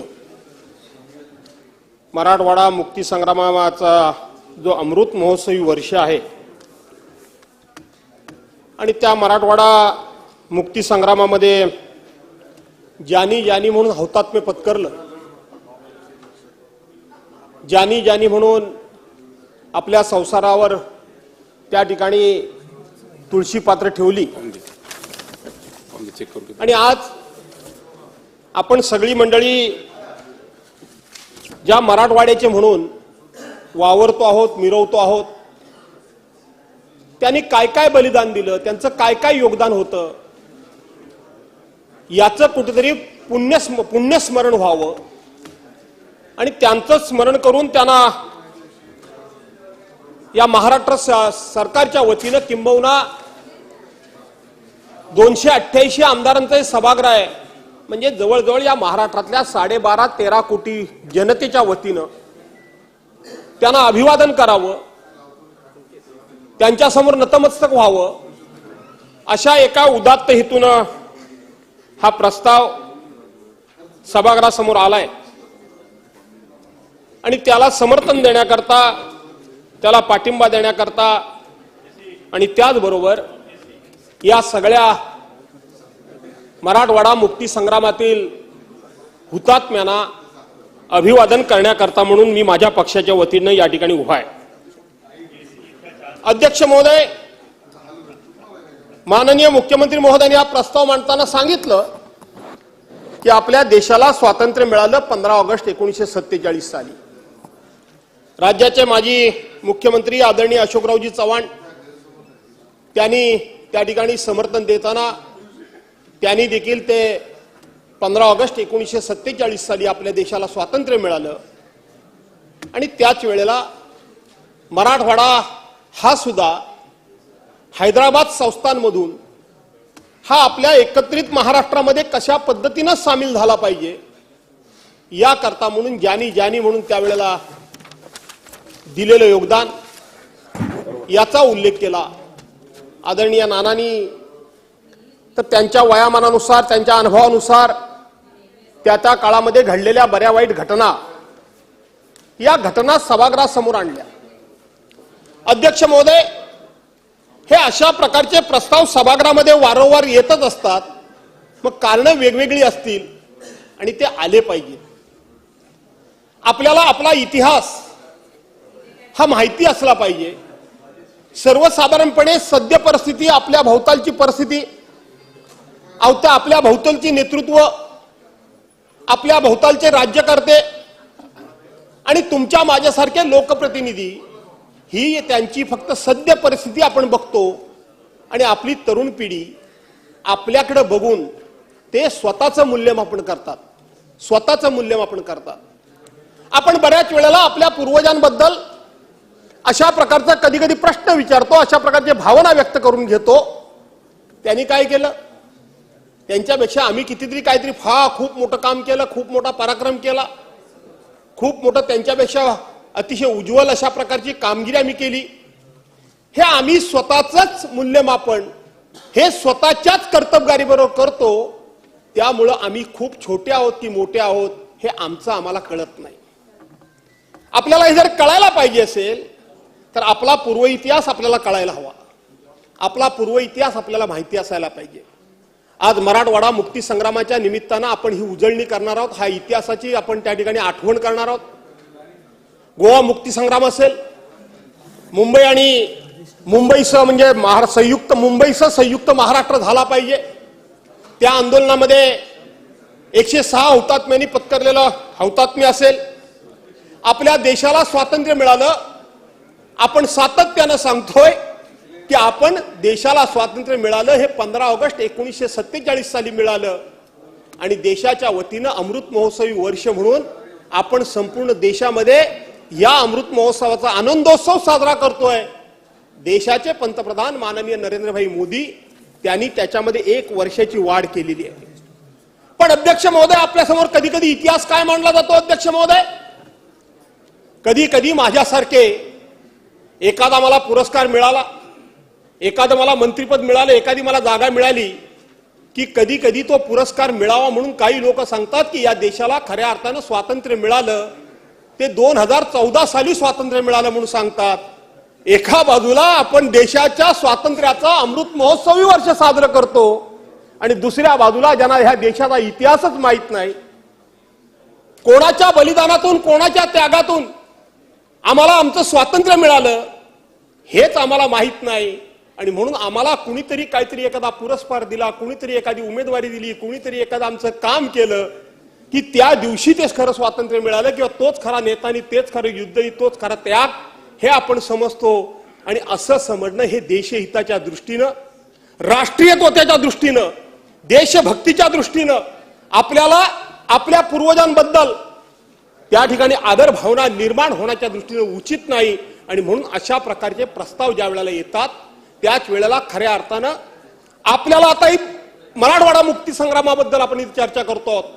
75 वर्षापूर्वीचा तुम्हाला आणि मला काय अध्यक्ष महोदय विषय इतिहास माहिती आहे? अशोकरावजी चव्हाणांनी मराठवाड्यातले असल्यामुळं त्यांचे वडील कैलासवासी शंकररावजी चव्हाण हे त्या काळातले पूर्ण नेते असल्यामुळं त्यांना ते माहिती आहे. नानांच्या अनुभवातून या ठिकाणी सांगितलं. पण माझ्यासारख्या तरुणाला हा इतिहास काय माहिती असणार आहे? माझ्यासारख्या तरुणाला त्यावेळेला त्यांनी सांगितलं की एका माणसाचं शिर कापलं गेलं, त्याचं मुंडकच धडाच्या वेगळं केलं गेलं आणि ते वेशीवर टांगलं. अध्यक्ष महोदय, या त्यागाबद्दल कोणाला काय माहिती असणार आहे? कोणाला त्यांनी सांगितलं की गवताची गंजी वाटोळी केली, आतमध्ये माणसांना कोंबलनी बाहेरून आग लावून दिली. कशा करता हा त्याग त्यांनी कशा करता केला? ही त्यांनी आपल्या संसाराची, आपल्या आयुष्याची, आपल्या स्वप्नांची राख रांगोळी कशा करता करून घेतली ती माहिती होणं या माध्यमातून हे आपल्यासारख्या या महाराष्ट्राच्या देशाच्या तरुण पिढीला आणि आमच्यासारख्या समाजसेवेमध्ये काम करणाऱ्या, सामाजिक क्षेत्रामध्ये काम करणाऱ्या माणसांना माहिती असणं अत्यंत गरजेचं आहे. आणि त्या दृष्टीनं अशा प्रकारचे प्रस्ताव इथं येणं महत्वाचं आहे. आपल्याला देखील वाटलं असेल की मी का उभा राहिलो? मी तर मराठवाड्यातला नाही, मी तर त्या ठिकाणी मुक्ती संग्रामामध्ये कुठेही माझा सहभाग असण्याचं काही कारण नाही, तरी देखील मी का उभा राहिलो? मी उभा एवढ्या करतात राहिलो की अखंड महाराष्ट्र माझा आहे. विदर्भाकरता कुणी काय केलं, मराठवाड्याकरता कुणी काय केलं, मुंबईसह संयुक्त महाराष्ट्र झालाच पाहिजे याच्याकरता कुणी काय केलं नाही. म्हणून मी माझा फक्त कोकणाशी संबंध आहे असं मला या ठिकाणी माझ्या देशातल्या समग्र भागाशी माझं नातं जोडलेलं आहे. मी या अखंड हिंदुस्थानचा नागरिक आहे, मी या अखंड हिंदुस्थानचा एक सदस्य आहे, याची जाणीव माझ्या मनामध्ये सुद्धा असली पाहिजे. याच भावनेतून अध्यक्ष महोदय मी या ठिकाणी जर उभा राहिलो. अध्यक्ष महोदय, मराठवाड्याच्या बाबतीत हे बोलत असताना सातत्यानं मराठवाडा विदर्भाच्या बॅकलॉगवर या ठिकाणी विषय मांडले जातात. ते बॅकलॉग भरून काढले पाहिजे याच्याकरता त्याच्या परीनं ती सरकार सगळेच आपापल्या परीनं प्रयत्न करत असतात. कोणी कमी करत असेल, कोणी जास्त करत असेल, पण प्रयत्न कोण करत नाही असं काही नाही. राजकारणाकरता कदाचित आम्ही म्हणू, एकमेकाबद्दल थोडीशी बोटं आम्ही दाखवू, परंतु उभ्या महाराष्ट्राला ही जाणीव आहे की महाराष्ट्रातल्या इतर भागापेक्षा मराठवाडा आणि विदर्भ याला थोडं झुकतं माप दिलं पाहिजे. ही समस्त महाराष्ट्राला जाण कायमच आहे. ही जाण महाराष्ट्रानं आपल्या कृतीतून जाणीव करून देऊन त्या ठिकाणी आपली कृतीतून ते सिद्ध करून दाखवलेलं आहे. आणि म्हणून सन्माननीय अशोकरावजी चव्हाण किंवा नानांनी सुद्धा या ठिकाणी काही मुद्दे मांडले. अशोकरावांनी सांगितलं की 75 एकंदर कार्यक्रम योजना घ्या हातामध्ये आणि त्या 75 योजनांचा एकंदरीत अध्यक्ष मुख्यमंत्री महोदय आपण मास्टर प्लॅन तयार करा असं त्यांनी सांगितलं. मास्टर प्लॅन तयार करा आणि त्या मास्टर प्लॅनवर तुम्ही या ठिकाणी काम करायला सुरुवात करा. अशा पद्धतीचं त्यांनी अतिशय विधायक या ठिकाणी सूचना केलेली आहे. पण ती सूचना करत असताना त्यांनी हळूच सांगितलं की बजेटमध्ये तरतुदी झालेल्या सुद्धा त्याचा पण स्टे उठवा असं हळूच ते त्यांच्या स्टाईल पद्धतीने बोलले. माझ्यासारख्या पद्धतीने ते बोलले नाहीत. आणि म्हणून ते उठवा. एका बाजूला तुम्ही मराठवाड्याचा या ठिकाणी सन्मानाचा, त्यांच्या संग्रामाचा, त्यांना अभिवादन करण्याचा, त्या मराठवाड्याचा उत्कर्ष, उन्नती आणि विकास करण्याचा प्रस्ताव आपण एका बाजूला आणतोय आणि दुसऱ्या बाजूला त्यांच्याच भागामध्ये मंजूर झालेल्या कामांना आपण स्टे आणतोय, स्टे देतोय, त्याला स्थगिती देतोय. आपली करणी आणि कथनी एकसारखी आहे का याचा सुद्धा तुम्ही आम्ही कधीतरी विचार करायला हवा. याचा सुद्धा कधीतरी तुम्ही आम्ही विचार करायला हवा. सरकार येतात, सरकार जातात. मी तर माझ्या आयुष्यामध्ये सत्तेमध्ये कमीनी विरोधातच काम जास्त केलं. मी बघितलं अनेकांना, मी अनेक सरकार बघितली गिरीश आणि म्हणून मी अनेक सरकार बघितली अध्यक्ष महोदय. आणि म्हणून मी बसून बोलू नका. नाही अभिमन्यू माझा मित्र बसून आहे. बोलू नका. आणि म्हणून अध्यक्ष महोदय माझा मुद्दा एवढाच आहे. माझा मुद्दा हाच आहे की आपल्या देशाला सुद्धा स्वातंत्र्य मिळालं. कसं मिळालं? 565 संस्थानापैकी या ठिकाणी 3च संस्थानं फक्त आपल्यामध्ये विलीन झाली नव्हती. त्यातलं एक जुनागड, दुसरं हैदराबाद आणि तिसरं काश्मीर. नानांनी इथं काश्मीरचं सांगितलं. नाना, मी तुमचा मुद्दा खोडण्याकरता उभा नाही, पण माझ्यासारख्या माणसानं थोडंफार जे काही वाचन केलंय त्याच्यामध्ये मला माहित आहे की शेवटच्या 1.5 तासामध्ये पाकिस्तानचं सैन्य आपल्या सैन्यानं परतवून लावलं. आपण इथं उल्लेख करताना केलात, मी तुमचा मुद्दा अजिबात खोडत नाहीये की माननीय तत्कालीन पंतप्रधान पंडित जवाहरलाल नेहरू साहेबांनी उशिरा सैन्य दिलं. वस्तुस्थिती तशी नाहीये अध्यक्ष महोदय. मुळामध्ये काश्मीर संस्थान हे आपल्या देशामध्ये विलीनच झालं नव्हतं. ते स्वतंत्र होऊ इच्छित होतं.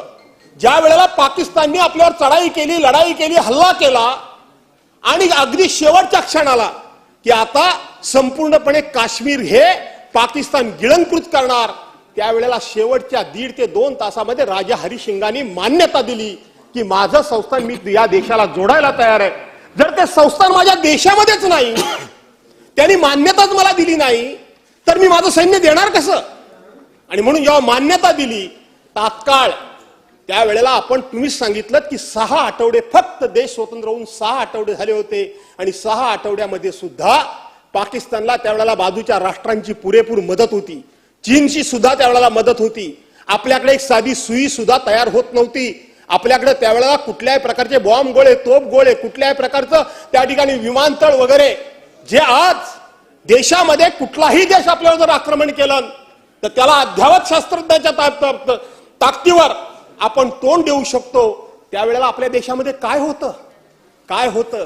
काहीही नव्हतं. जसं नानांनी सांगितलं की मुंडकं लटकवलं तरी ते ध्येयापासून दूर झाले नाहीत. आग लावली, जाळून टाकलं गवताच्या पेंडीमध्ये ते लोक त्यांच्या ध्येयापासून दूर झाले नाहीत. तशाच पद्धतीनं जर आपल्याकडे काय होतं तर फक्त ध्येय होतं, उद्दिष्ट होतं आणि राष्ट्र हे माझं राष्ट्र आहे, ही राष्ट्रीय भावना होती. या बळावर आपण प्रत्येक युद्ध आणि प्रत्येक लढाई आपण जिंकलेली आहे. मग 1971ची चायनाची लढाई असेल, एकदा पाकिस्तानचं झालेलं 1948 1962 युद्ध असेल, 1999 झालेलं त्या ठिकाणी माननीय अटल बिहारी वाजपेयींच्या कारकिर्दीमध्ये कारगिलचं युद्ध असेल. ही युद्ध जी आपण जिंकली ती आपण राष्ट्रीय विचारांवर जिंकली, एकीच्या भावनेने जिंकली, एकसंगतीच्या युवावर जिंकली. आणि तो विचार ह्या अशा हुतात्म्यांच्या स्मरणातून या ठिकाणी मिळतो असं माझं स्वतःचं मत आहे. आणि म्हणून मी या विषयावर फार काही जास्त भाष्य करू इच्छित नाही. मी या हुतात्म्यांना इथं माझ्या पक्षाच्या वतीनं आदरांजली अर्पण करतो, श्रद्धांजली अर्पण करतो.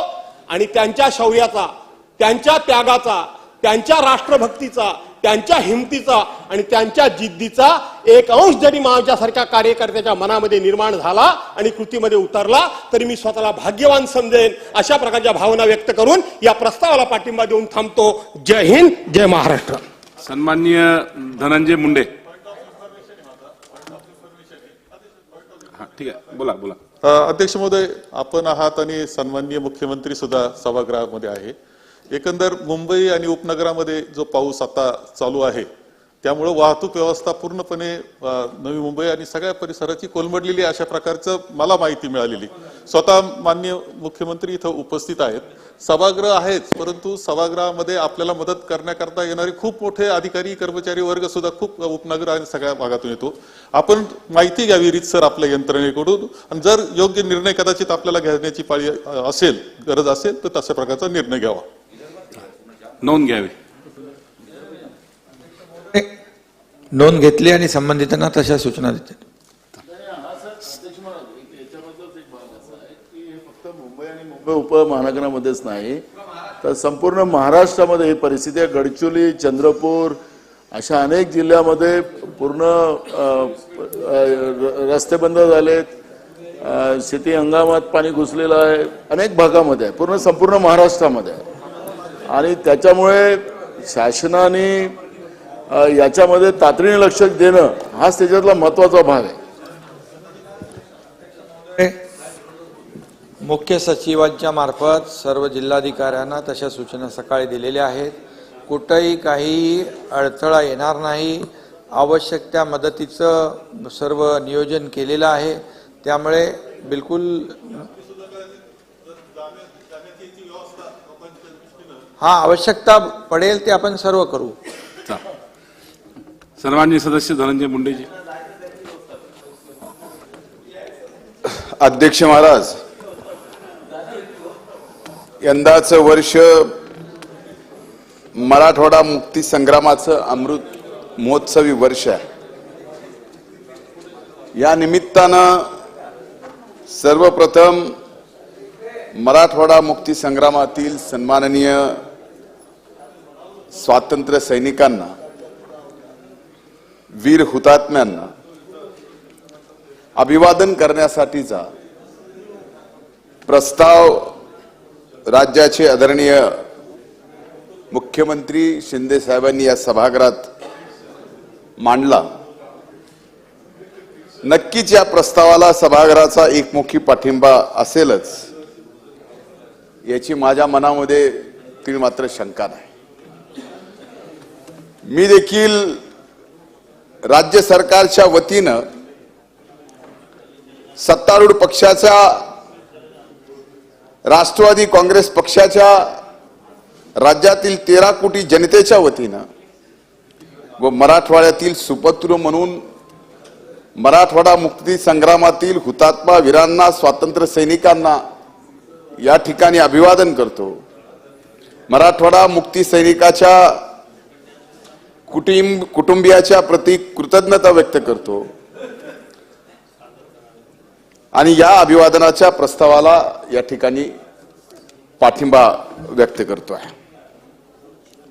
अध्यक्ष महाराज, मराठवाडा मुक्ती संग्रामाच्या या अमृत महोत्सवी वर्षाच्या निमित्तानं आलेल्या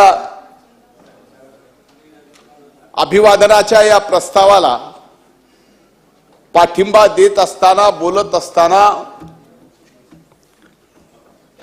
मराठवाड्यातला एक सुपुत्र म्हणून अभिमान तर वाटतोच, पण एका गोष्टीचा गर्वही वाटतो की कुठंतरी या मराठवाडा मुक्ती संग्रामाच्या लढाईमध्ये रजाकारांनी जे अख्खं गाव जाळलं, ज्या गावाचं नाव काही दिवसापर्यंत जळक धारुर म्हणून ओळखलं जायचं,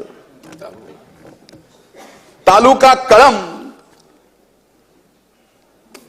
त्या रजाकारांनी अख्खं धानुर जाळलं म्हणून त्या गावाचं नाव टोपेसाहेब जळक धानुर पडलं. ते माझं आजुळा. अध्यक्ष महाराज, मराठवाडा मुक्ती संग्रामाचे असंख्य किस्से, त्या लढाईचे एक एक प्रसंग, आजोळी ज्यावेळेस सुट्टीला जायचो त्यावेळेस प्रत्येकदा मराठवाडा मुक्ती संग्रामातले एक स्वातंत्र्य सैनिक म्हणून माझे आजोबा भागवतराव बोंदर यांच्या तोंडून ऐकलेले. अध्यक्ष महाराज, हे गाव का जळलं अशा अनेक उदाहरणं नानांनी या सभागृहामध्ये मांडलं. तर ज्या वेळेस रजाकारांनी संबंध मराठवाडा पूर्णपणानं निजामाच्या स्टेटमध्ये असावं आणि निजाम स्टेटमध्ये राहण्यासाठी जे अत्याचार चालू झाले, त्या अत्याचार करणारा एक सेनापती ज्यावेळेस या गावावर चालून आला त्यावेळेस या सेनापतीला या गावातल्या लोकांनी त्याची हत्या केली. तेच आपण काय म्हणाल त्याला शब्द, आपण जे म्हणाल ते आपण माझ्यासाठी आदरणीय आहात. आजही मराठवाड्यामध्ये, तुम्ही महाराष्ट्र फिरलात, मराठवाड्यामध्ये रजाकारच म्हणतात. त्या रजाकाराच्या सेनापतीची ज्यावेळेस हत्या केली त्यावेळेस रजाकारांनी काही तासात ते धानुर जाळलं, म्हणून त्याचं नाव जळकं धानुर पडलं. आणि ते गाव जाळत असताना 14 लोक हुतात्मा झाले. 14 लोकांना आपले प्राण गमवावे लागले. 14 कुटुंबावर त्या ठिकाणी तुळशीपत्र लागलं. त्या एका कुटुंबातला मी त्या नातू म्हणून आहे. म्हणून या ठिकाणी या प्रस्तावावरती बोलत असताना अध्यक्ष महाराज, एकीकडे अभिमानही वाटतो आणि अध्यक्ष महाराज ज्यांनी ही चळवळ सुरू केली त्या अनेक मान्यवरांचं, त्यांचे कृतज्ञते सुद्धा या ठिकाणी व्यक्त करताना गर्व होतो. अध्यक्ष महाराज, गेल्या वर्षी 17 सप्टेंबर पासून सुरू झालेला मराठवाडा मुक्ती संग्रामाचा अमृत महोत्सव वर्षाचा मनापासून मी शुभेच्छा देतो. पण अध्यक्ष महाराज, मराठवाड्याची ही भूमी जशी संतांची, महंतांची, शूरांची, वीरांची, बुद्धिवतांची, कर्तृत्ववानांची, सुपुत्रांची भूमी म्हणून ओळखली जाते, मराठवाड्याची भूमी ज्ञानवंताची, प्रज्ञावंताची, बुद्धिवंतांची, कलावंताची, कष्टकऱ्यांची भूमी आहे. या भूमीला धैर्याचा, शौर्याचा, संघर्षाचा वारसा आहे. मराठवाड्याला सहजासहजी काही मिळालं नाही. जे काही मिळालंय ते अध्यक्ष महाराज संघर्ष करूनच मिळालंय. आजही असंख्य प्रश्न आहेत ज्याच्यासाठी मराठवाडा संघर्ष करतोय. पण मला खात्री आहे की महायुतीचं सरकार आदरणीय एकनाथराव शिंदे साहेबांच्या नेतृत्वाखाली, उपमुख्यमंत्री अजितदादा पवार, देवेंद्रभाऊ फडणवीस यांच्या नेतृत्वाखाली येणाऱ्या या अमृत महोत्सवी वर्षात मराठवाड्यातले असंख्य प्रश्न मार्गी लावतील, ज्याच्यासाठी आम्ही असंख्य वर्ष संघर्ष करतोय. याच मंत्रिमंडळातला एक मंत्री म्हणून मला नक्कीच विश्वास आहे. मराठवाड्या जनतेला सुद्धा आजच्या चर्चेच्या निमित्तानं मी या ठिकाणी विश्वास देऊ इच्छितो. अध्यक्ष महाराज, मराठवाडा मुक्ती संग्राम हा मराठवाड्यातल्या जनतेचा लढा होता. तो जनतेने लढला. त्यामुळे सर्वांच्याच नावाचा उल्लेख या ठिकाणी होणं स्वाभाविक शक्य नाही. त्या सर्वांचा नावांचा उल्लेखही मी करू शकत नाही. परंतु त्या सर्वांची नावं घेतल्याशिवाय हा ठराव सुद्धा पूर्ण होऊ शकत नाही. पण त्यांची नावं घेणं, कारण अनेक मान्यवरांना या सभागृहात या ठरावावरती बोलायचं आहे, मी दिलगिरी व्यक्त करतोय. मराठवाडा मुक्ती संग्रामाबद्दल बोलत असताना जी नावं प्रामुख्यानं समोर येतात त्यात आदरणीय स्वामी रामानंदजी तीर्थ साहेबांचं नाव प्रामुख्याने घेतलं जातं. स्वामी रामानंद तीर्थ साहेबांनी या मुक्ती संग्रामाचं नेतृत्व केलं. सन्माननीय दिगंबरराव बिंदू गोविंदराव श्राफ रविनारायण रेड्डी, देवीसिंग चौहान, भाऊसाहेब वैशपान, विजेंद्र काबरा, बाबासाहेब परांजपे यांच्यासारख्या नेत्यांनी त्यांना भक्कम साथ दिली. मराठवाडा मुक्तीचा लढा हा लोकांनी त्यांच्या गावागावात लढला. या लढ्याचं वैशिष्ट्य आहे, या सर्वांचा त्याग पराक्रमातून मराठवाडा स्वतंत्र झाला आहे. या सर्वांचा त्याचं स्मरण करून या स्वातंत्र्य सैनिकाबद्दल कृतज्ञ राहणं आपलं कर्तव्य आहे आणि आज हे सरकार कर्तव्य पार पाडत आहे. या निमित्तानं मला मराठवाड्याच्या विकासासाठी नंतरच्या काळात चालना देणारे स्वर्गीय शंकररावजी चव्हाण, स्वर्गीय विलासरावजी देशमुख, स्वर्गीय गोपीनाथरावजी मुंडे साहेब अशा अनेक मान्यवरांचं ज्यांनी समाजकारणात राजकारणामध्ये मराठवाड्याच्या विकासासाठी प्रयत्न केले. अध्यक्ष महाराज, मराठवाडा मुक्ती संग्रामाच्या अमृत महोत्सवाबद्दल एक अनास्था अशा पद्धतीचा एक प्रचार केला जातो. पण अध्यक्ष महाराज, मराठवाडा मुक्ती संग्रामाचा अमृत महोत्सव साजरा करण्यासाठी 2022-23 ला तत्कालीन अर्थमंत्री म्हणून अजितदादा पवार साहेबांनी 75 कोटी रुपयाची तरतूद केली. तीच तरतूद पुन्हा या ठिकाणी तत्कालीन वित्तमंत्री आणि या राज्याचे उपमुख्यमंत्री म्हणून देवेंद्रभाऊ फडणवीस यांनी सुद्धा या ठिकाणी केली. तो यंदाच्या अर्थसंकल्पात सुद्धा ती तरतूद आहे. या निधीच्या माध्यमातून मराठवाडा मुक्ती संग्रामाच्या अमृत महोत्सवी वर्ष भव्य दिव्य पद्धतीने साजरं होईल. मराठवाडा मुक्तीचा इतिहास शालेय महाविद्यालयीन विद्यार्थी, युवक आणि सर्वसामान्य नागरिकांपर्यंत पोहोचवण्याचा प्रयत्नही होईल. मराठवाडा मुक्ती संग्रामातील वीरांचा, शौर्यांचा, देशभक्तीचा कथामधून युवकांना प्रेरणा मिळेल अशा पद्धतीचं काम अध्यक्ष महाराज होणं अपेक्षित आहे. यासाठी आपल्या सर्वांनी मिळून प्रयत्न करावा लागणार आहे. देशाच्या स्वातंत्र्याचा अमृत महोत्सव आपण सर्वांनी घरोघरी तिरंगा ध्वज फडकून साजरा केला. त्याच धर्तीवर यंदा 17 सप्टेंबरला मराठवाडा मुक्तीचा अमृत महोत्सव आपण साजरा करतोय. माझी विनंती आहे की महाराष्ट्राच्या सरकारने आपण माननीय मुख्यमंत्री महोदयांनी आदेश द्यावा की 17 सप्टेंबरला मराठवाडा मुक्ती दिनाच्या निमित्तानं घराघरावरती तिरंगा ध्वज फडकून या ठिकाणी तो साजरा केला पाहिजे. अध्यक्ष महाराज, त्यावेळी 8 मंत्र्यांची एक समिती गठीत करण्यात आली होती. मला आजही आठवतं, सभागृहात नाही आहेत, पण त्यावेळेस तत्कालीन मंत्रिमंडळातील आमचे सहकारी लातूरचे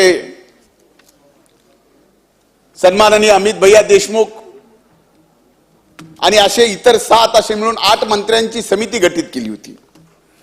अनेक कार्यक्रम ठरवले होते. पण अध्यक्ष महाराज, ती सर्व कार्यक्रम या निमित्तानं मराठवाड्यात, या महाराष्ट्रात मराठवाडा मुक्ती संग्रामाचा अमृत महोत्सव साजरा करताना व्हावेत आणि ते नक्की होतील अशी माझी अपेक्षा आहे. मराठवाडा मुक्ती संग्रामाचा, या मराठवाड्याचा गौरवशाली इतिहास, मराठवाड्यातील जनतेच्या शौर्याचा, त्यागाचा, पराक्रमाचा, संघर्षाचा, अस्मितेचा इतिहास, हा गौरवशाली इतिहास पुढच्या पिढीपर्यंत कसा पोहोचवता येईल त्याच्यासाठी सुद्धा येणाऱ्या काळात काम करण्याची गरज आहे. अध्यक्ष महाराज, सन्माननीय आदरणीय मुख्यमंत्र्यांना आणि दोन्ही उपमुख्यमंत्र्यांना त्यांच्या मंत्रिमंडळातला एक सहकारी म्हणून आणि मराठवाड्याचा सुपुत्र म्हणून माझी एक विनंती आहे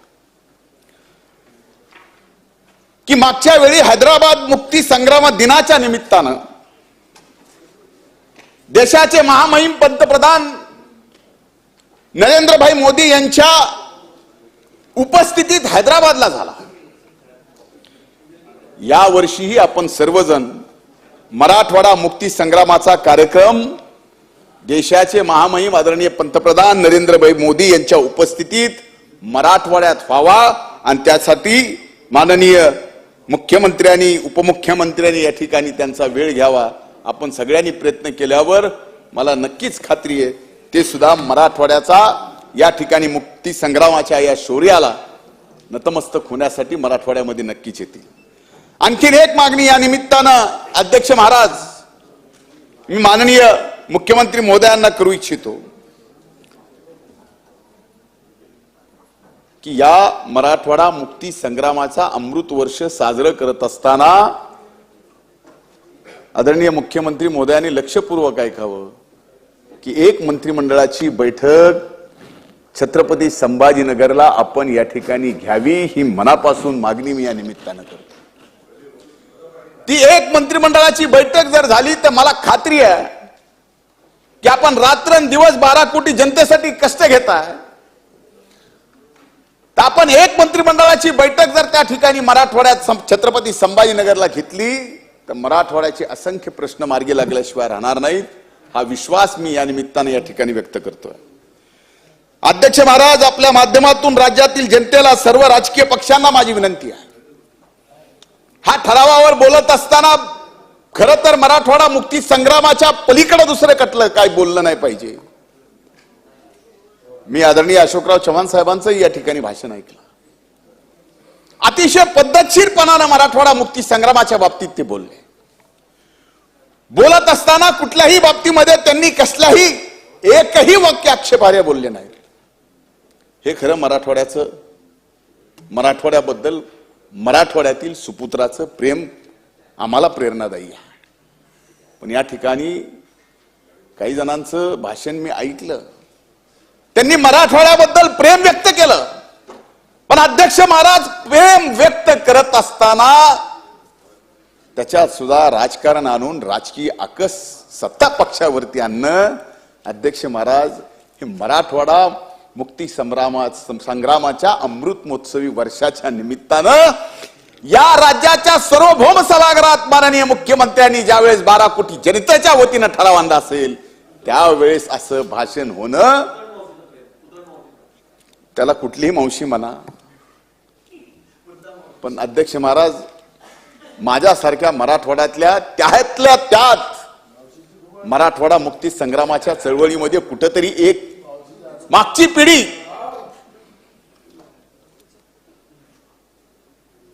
याच्यात आमची गेली आहे, त्यासाठी वेदना होत. त्या अध्यक्ष महाराज वेदना आपल्या समोर या सदनात मी व्यक्त करतोय. अध्यक्ष महाराज,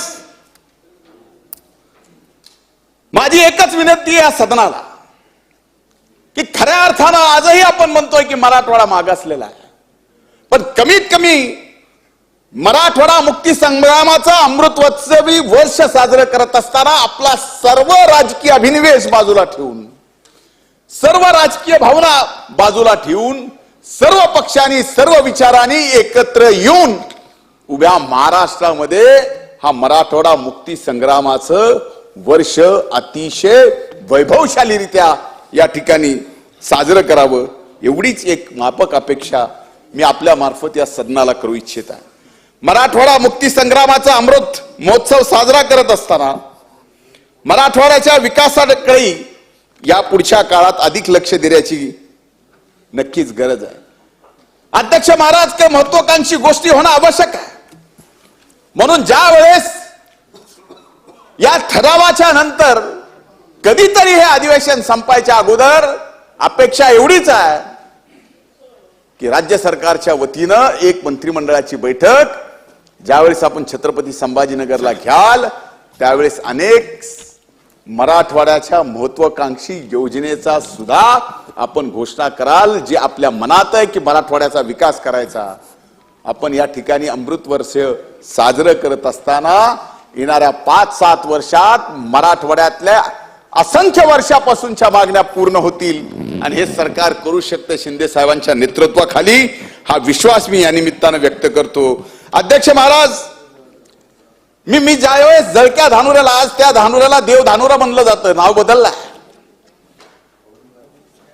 पण असे हुतात्मे गेलेल्या जेवढी काय मराठवाड्यातली गावं आहेत, अध्यक्ष महाराज, त्या काळात त्या गावामध्ये एक हुतात्म स्मारक बांधलं जायचं.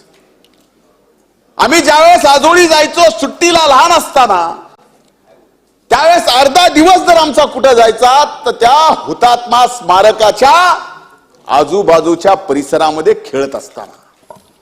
आज अध्यक्ष महाराज आजोळी गेलं तर ते हुतात्मा स्मारक बघू सुद्धा वाटत नाही अशी अवस्था आहे. म्हणून हा कार्यक्रम जाहीर करत असताना अर्थसंकल्पामध्ये 100 कोटीची तरतूद केली असताना एक मात्र नक्कीच विश्वास या ठिकाणी या निमित्तानं माननीय मुख्यमंत्र्यांनी आणि सरकार म्हणून या ठिकाणी आम्ही जबाबदारी घेतली पाहिजे की या सर्वच्या सर्व हुतात्मा स्मारक नव्याने या ठिकाणी उभं करण्यासाठी सुद्धा सरकारने एक कार्यक्रम हाती घ्यावा, एवढी एक अपेक्षा माननीय मुख्यमंत्र्यांच्या समोर व्यक्त करतो. आणि माननीय मुख्यमंत्र्यांनी या ठिकाणी जो मराठवाडा मुक्ती संग्रामाचा अमृत महोत्सवी वर्षाच्या निमित्तानं प्रस्ताव या ठिकाणी मांडला, त्या प्रस्तावाला मी या ठिकाणी मनापासून त्या ठिकाणी आभार मानतो, मनापासून या प्रस्तावाला माझा पाठिंबा व्यक्त करतो. पुन्हा एकदा सर्व स्वातंत्र्य सैनिकांचं आणि त्या हुतात्म्याच्या लढाईला नतमस्तक होऊन थांबतो. धन्यवाद. जय हिंद. सन्माननीय सदस्य नाना पटोले. सन्माननीय सदस्य नाना पटोले.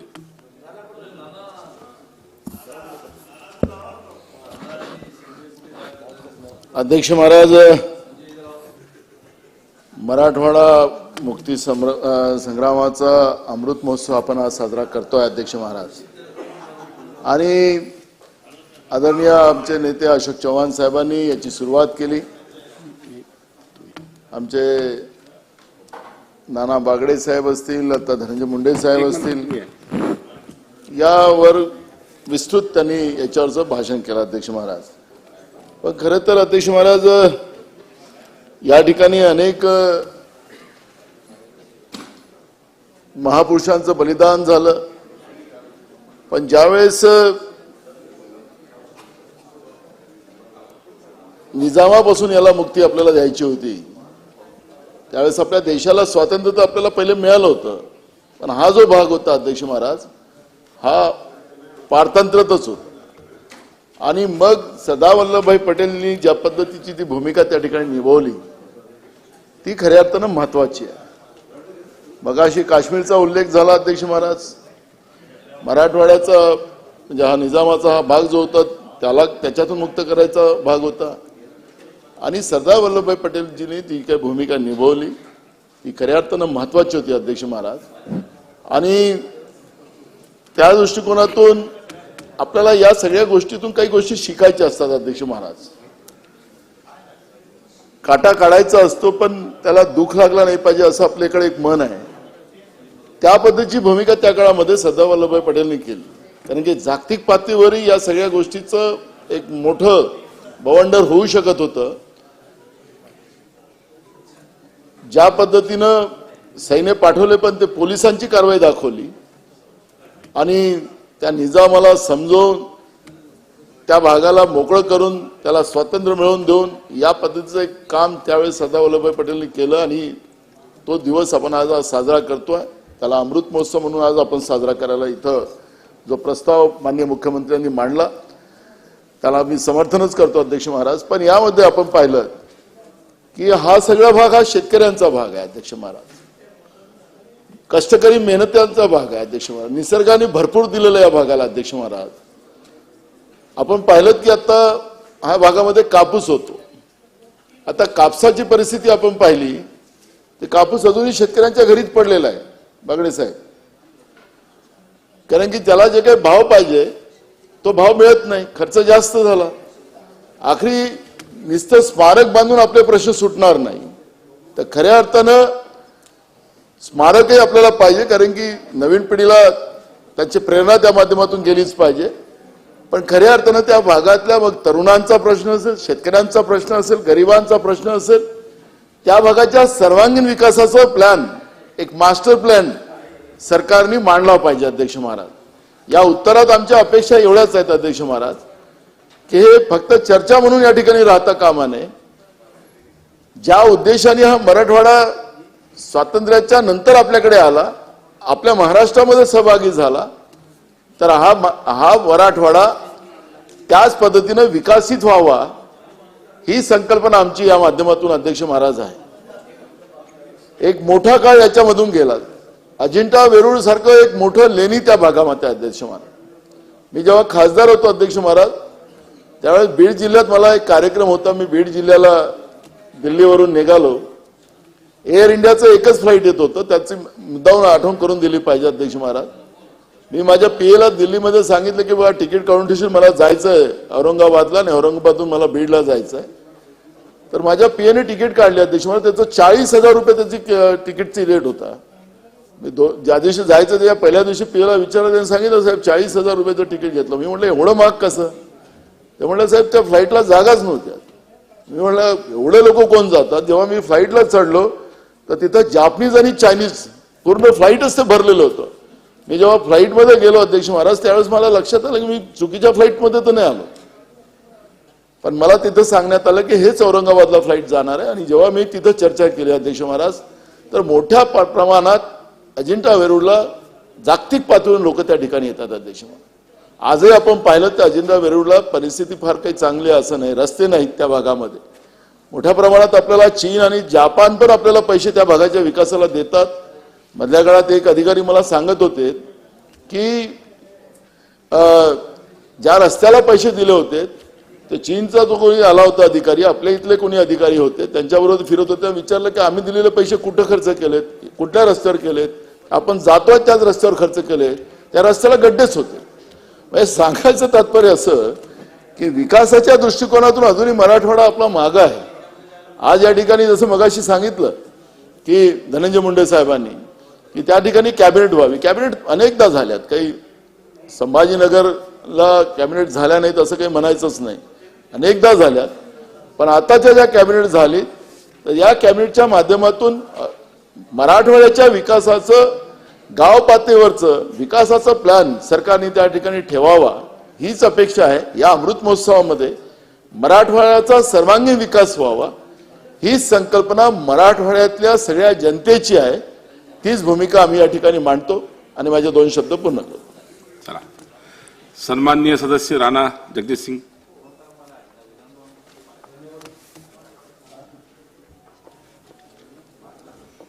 धन्यवाद अध्यक्ष महोदय. मराठवाडा मुक्तीसंग्रामाच्या अमृत महोत्सवी वर्षानिमित्त मराठवाडा मुक्तीसंग्रामातील सर्व स्वातंत्र्य सेनानी व हुतात्म्यांना अभिवादन करण्यासाठीचा प्रस्ताव आदरणीय मुख्यमंत्री महोदयांनी जो मांडला आहे त्याला पाठिंबा देण्यासाठी मी उभा आहे. आपल्याला कल्पना आहे अध्यक्ष महोदय की मी मराठवाड्याचा आहे, धाराशिवचा आहे. आणि मराठवाडा जो आहे तो निजामाच्या जुलमी राजवटीखाली 1724 पासून होता. जवळजवळ 224 वर्ष हा भाग जो आहे तो निजामाच्या या राजवटीच्या, जुलमी राजवटीच्या खाली होता. प्रचंड अन्याय जनतेवरती केला गेला होता.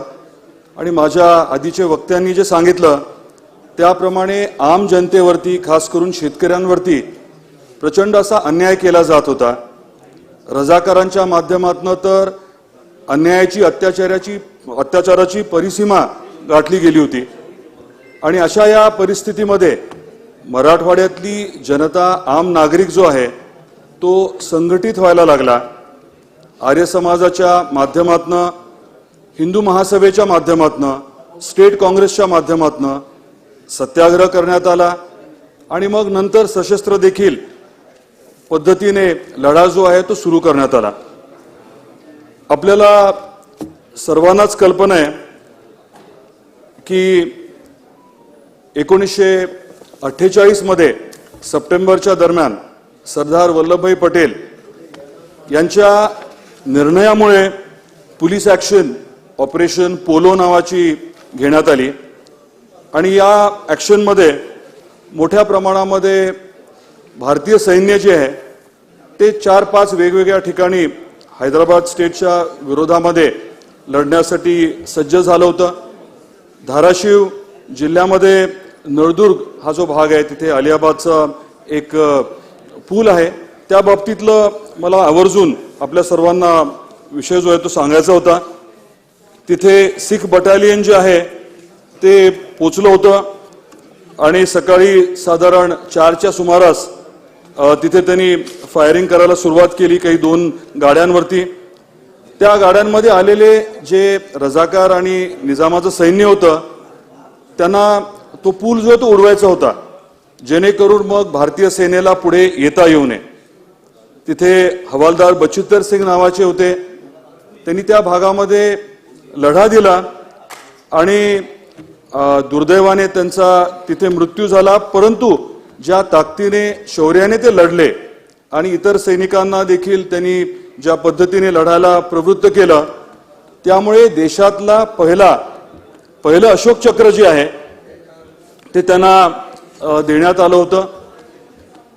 या भागाचा विषय आपल्याला सांगत असताना मला हे देखील मुद्दाम इथे आपल्यासमोर नमूद करायचं आहे की या भागामध्ये लढा देणारे जे लोक होते ते सशस्त्र लढा देखील देत होते आणि तिथे काही गावांवरती एका वेगळ्या पद्धतीने या निजामाने आणि त्याच्या लोकांनी, त्याच्या सैन्याने वेगळ्या पद्धतीने अत्याचार केला. पूर्ण गावच जाळली, बेचिराग केली. सन्माननीय मंत्री धनंजयजी मुंडे यांनी देवधानोऱ्याचा उल्लेख केला. चिलवडीसारखं गाव आहे, नंदगावसारखं गाव आहे. सांगण्याचा हेतू हा आहे की खूप तीव्रतेने धाराशिव जिल्ह्यामध्ये आणि या परिसरामध्ये हा लढा जो आहे तो लढला गेला. मी आपल्या सर्वांच्या समोर भास्करराव नायगावकर नावाचे स्वातंत्र्य सेनानी आहेत, थोर स्वातंत्र्य सेनानी. ते अजूनही हयात आहेत आणि 16 जूनला आपले उपमुख्यमंत्री देवेंद्रजी फडणवीस साहेब धाराशिवला आले होते. तेव्हा नायगावकर साहेबांच्या घरी आवर्जून ते गेले होते. नायगावकर साहेबांनी स्वतः पत्र लिहिलेलं आहे. ते 90 वर्षाच्या वरती त्यांचं तर वय 90च्या वर वय आहे आणि त्यांनी स्वतः पत्र लिहिलेलं आहे. पत्र आहे ते नरेंद्र मोदी साहेबांना त्यांनी लिहिलंय. त्यातला काही मजकूर जो आहे तो मी आवर्जून वाचून दाखवणार आहे.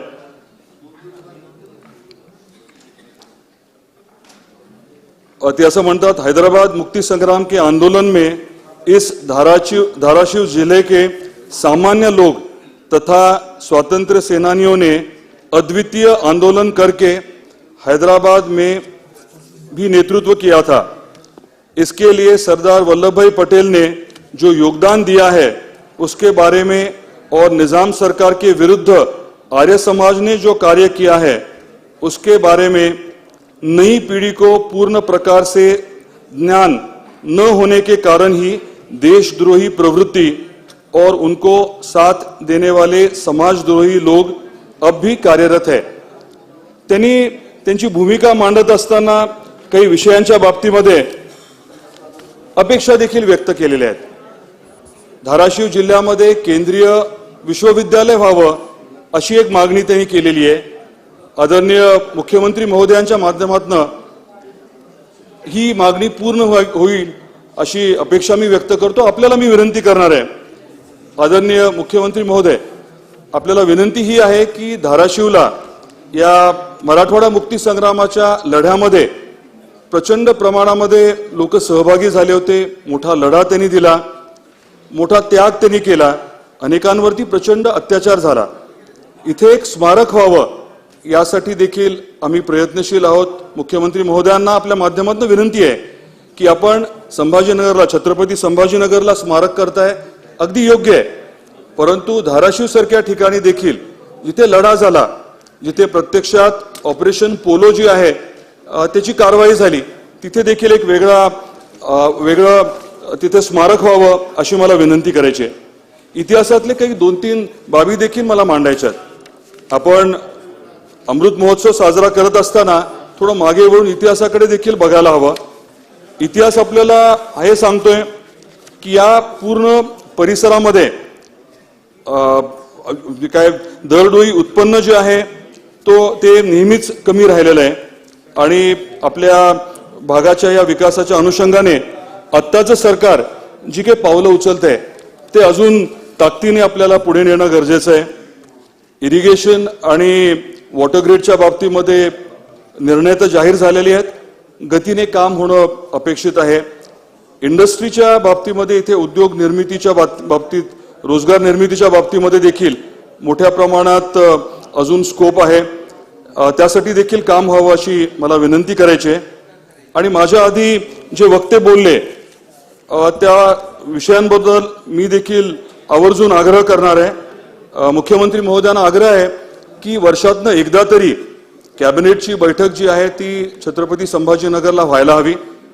आणि त्याच बरोबरीने माझी ही देखील विनंती राहणार आहे की आपण येणाऱ्या काळामध्ये जिल्हानिहाय जे आमदार महोदय आहेत, खासदार महोदय आहेत, त्यांची बैठक घ्यावी. पूर्ण मराठवाडा तर बरोबरच आहे, परंतु प्रत्येक जिल्ह्यातले जे महत्त्वाचे विषय आहेत ते आपण समजून घेऊन त्याला योग्य तो निधी उपलब्ध करून द्यावा ही मी विनंती करतो. आणि या प्रस्तावाला पाठिंबा देत असताना मी परत एकदा सर्व जे स्वातंत्र्य सेनानी आहेत, हुतात्म्यांना अभिवादन करतो, त्यांच्याप्रती कृतज्ञता व्यक्त करतो आणि थांबतो. धन्यवाद.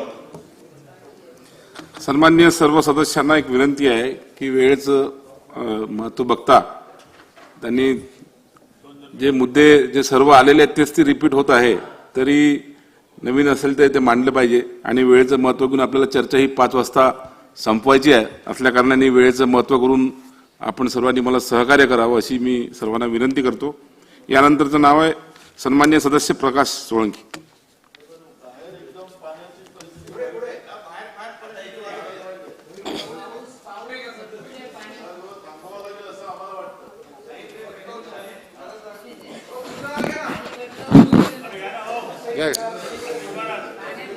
येत आहे नावं, जशी नावं आली तशी नावं घेतोय. नावं आल्या या क्रमाप्रमाणे घेतोय. तुमचे नाव आहे पण अध्यक्ष महोदय, मर्यादा लवकर लवकर संपवावं लागेल. या बोला बोला साहेब. अध्यक्ष महोदय, सभागृहाचे नेते मुख्यमंत्री एकनाथरावजी शिंदे साहेबांनी तुमचं नाव आहे ना? मराठवाडा मुक्ती संग्रामाच्या अमृत महोत्सवी तिसऱ्या नंबरवर. नाही, निमित्त जो काही प्रस्ताव या ठिकाणी मांडलेला आहे त्या प्रस्तावाला पाठिंबा देण्यासाठी या ठिकाणी राजेश मी उभा आहे. आहे तुमचं आहे. थोडं थोडं 2-2 या ठिकाणी मिनिटं बोला. आपण अशी विनंती आहे. बोला अध्यक्ष महोदय, बोला. मराठवाडा अमृत महोत्सवाचा निमित्ताने हा प्रस्ताव आहे. वर्ष आता संपत आलेलं आहे. आपण वेळेचं बंधन घालू नये. ज्याला काही बोलायचंय त्यांना बोलू द्यावं. 2-2 मिनिटात आणि 1-1 मिनिटात बोला म्हणण्यापेक्षा मग न बोललेलंच बरं. नाही नाही नाही तुम्ही काय म्हणजे मराठवाड्याच्या भावना जरा समजून घ्या. नाही नाही या चर्चेला 2 चर्चेला काय चर्चेला काय 2 एक पूर्ण किती वेळ दिला तरी बोलू द्या ना. हे निमित्त आहे. सर्वच जण बोलतात आहे. बोलू द्या ना. मग तुम्हाला काय अडचण आहे? बोलू द्या. अडचण वेळेची पण आहे. अहो वेळेची अडचण आहे ती वेळ वाढवा. आपण बोला आपण बोला वेळ वाढवा त्याच्यासाठी आपण बोला. अहो वेळ वाढवा ना. त्याला काय काय होतंय? आपण बोला सोळंकी साहेब.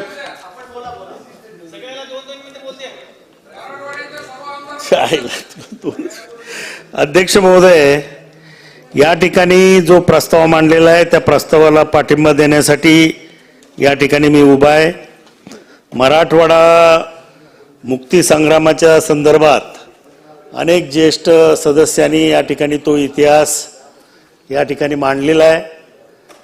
या ठिकाणी जो काही लढा दिला गेला त्याचं नेतृत्व स्वामी रामानंद तीर्थ साहेबांनी या ठिकाणी केलं आणि त्यांना अनेक सहकार्यांनी त्याच्यामध्ये पाठिंबा दिला आणि सर्वसामान्य जनतेनेही या मराठवाड्याच्या मुक्ती संग्रामामध्ये भाग घेऊन या ठिकाणी हा लढा शेवटी यशस्वी केला. त्याच्यामध्ये निश्चितपणानं मराठवाड्यातील आर्य समाज असेल, मराठवाड्यातील त्यावेळेसच्या काँग्रेस पक्षाचे सर्व कार्यकर्ते असतील, इतरही कार्यकर्ते असतील, या सर्वांनी सहभाग घेऊन हे आंदोलन यशस्वी केलं आणि 17 सप्टेंबर 1948ला निजामाच्या जोखडातून मराठवाडा मुक्त झाला. मला या ठिकाणी या निमित्तानं एवढंच सांगायचंय की आज मराठवाड्याच्या या मुक्ती संग्रामाचा गावोगाव ज्या हुतात्म्यांनी यामध्ये भाग घेतला, हुतात्म्य पत्करलं, त्याचा खरं म्हणजे समग्र इतिहास शासनाच्या माध्यमातून लिहिण्याची खऱ्या अर्थानं गरज आहे. या ठिकाणी अशोकराव चव्हाण साहेबांनी सांगितलं की एखादी डॉक्युमेंटरी करावी, एखादी फिल्म करावी, परंतु खऱ्या अर्थानं जे गावोगावचे स्वातंत्र्य सैनिक ज्यांनी या संग्रामामध्ये भाग घेतला त्याचा समग्र इतिहास शासनाच्या वतीनं लिहिला जावा आणि जेणेकरून मराठवाड्यातल्या विद्यार्थ्यांना, मराठवाड्यातल्या तरुणांना या संग्रामाबद्दलची अधिकची माहिती उपलब्ध होईल, या दृष्टिकोनातून सरकारने पुढाकार घेऊन एक समग्र इतिहास मराठवाड्याच्या मुक्तीसंग्रामाचा या ठिकाणी इतिहास लिहावा, ही विनंती मला पहिल्यांदा या ठिकाणी शासनाला करायची. आपण सर्वजण या ठिकाणी मोठ्या मराठवाड्याचं वर्णन करताना काही जण संताची भूमी आहे, मराठवाडा 1960 मध्ये जेव्हा महाराष्ट्रामध्ये सामील झाला तेव्हा कुठल्याही प्रकारची अट किंवा करार मराठवाड्यातल्या लोकांनी केला नाही. तर एक महाराष्ट्रात मराठी भाषिकाचं राज्य होते म्हणल्यानंतर स्वयंपूर्तीनं पुढे येऊन या महाराष्ट्रामध्ये सामील होण्याचं काम मराठवाड्याने केलेलं आहे. विदर्भातल्या लोकांनी महाराष्ट्रात येण्यापूर्वी नागपूर करार केला, काही अटी घातल्या, अधिवेशन त्या ठिकाणी झालं पाहिजे अशी एक अट होती, नागपूरला उपराजधानीचा दर्जा मिळावा अशी अट होती, परंतु कुठलीही अट न घालता मराठवाडा सामील झालेला आहे. आणि त्या दृष्टिकोनातून आजची परिस्थिती जर पाहिली तर या ठिकाणी प्रत्येक जण एकच सांगतोय की मराठवाडा अजूनही मागासलेला राहिलेला आहे. मोठ्या प्रमाणामध्ये विकासाचे प्रश्न मराठवाड्यात आहेत. कायम दुष्काळाची इथल्या शेतकऱ्याला सामना करावा लागतोय. दर 4-5 वर्षांनी दुष्काळ मराठवाड्याच्या 5वीलाच पुजलाय असं म्हटलं तर काही ते अतिशयोक्तीचं होणार नाही.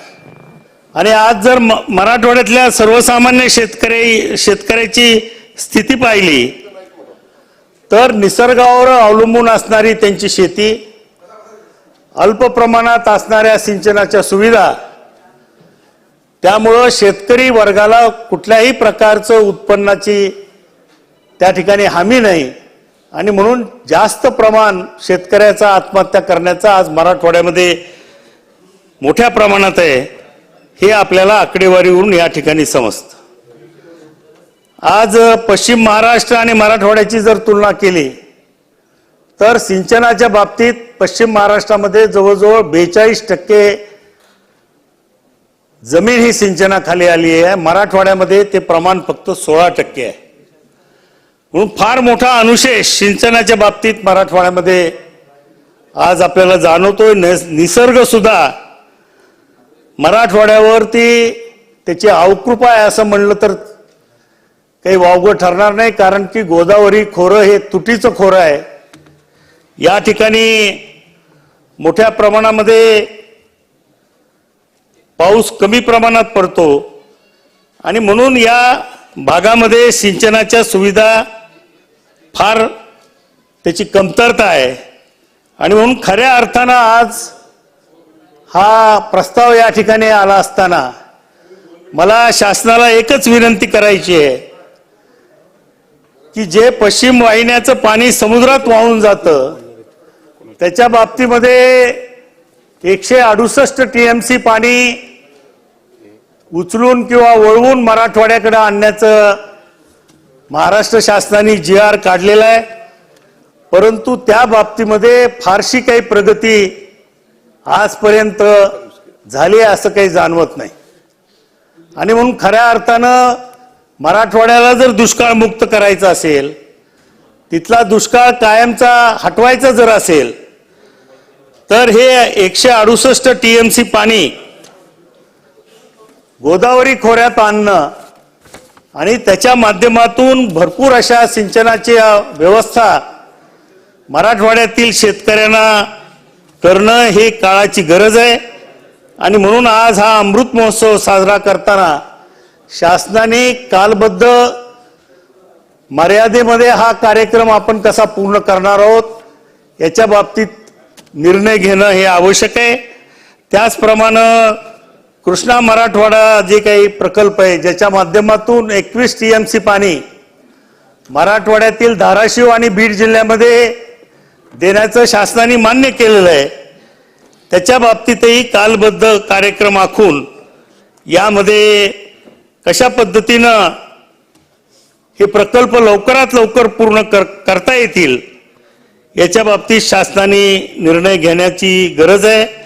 आज जर आपण पाहिलं तर प्रत्येक क्षेत्रामध्ये मग ते शिक्षण असेल, सिंचन असेल, दळणवळणाची साधनं म्हणून रस्ते किंवा रेल्वे असेल किंवा औद्योगिकरण असेल, राज्याच्या इतर भागाची जर तुलना केली तर आज मराठवाड्यामध्ये या प्रत्येक विभागामध्ये मोठ्या प्रमाणामध्ये मागासलेपण हे दिसतंय.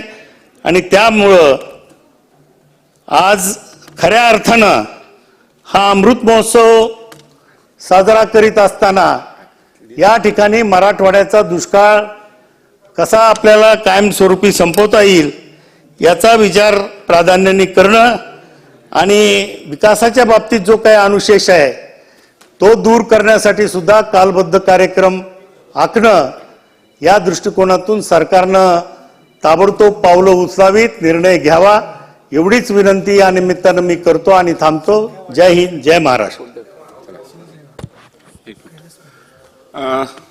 श्री कैलास पाटील, पण विनंती आहे थोडस वेळेची मर्यादा आपण थोडक्यात म्हणावं.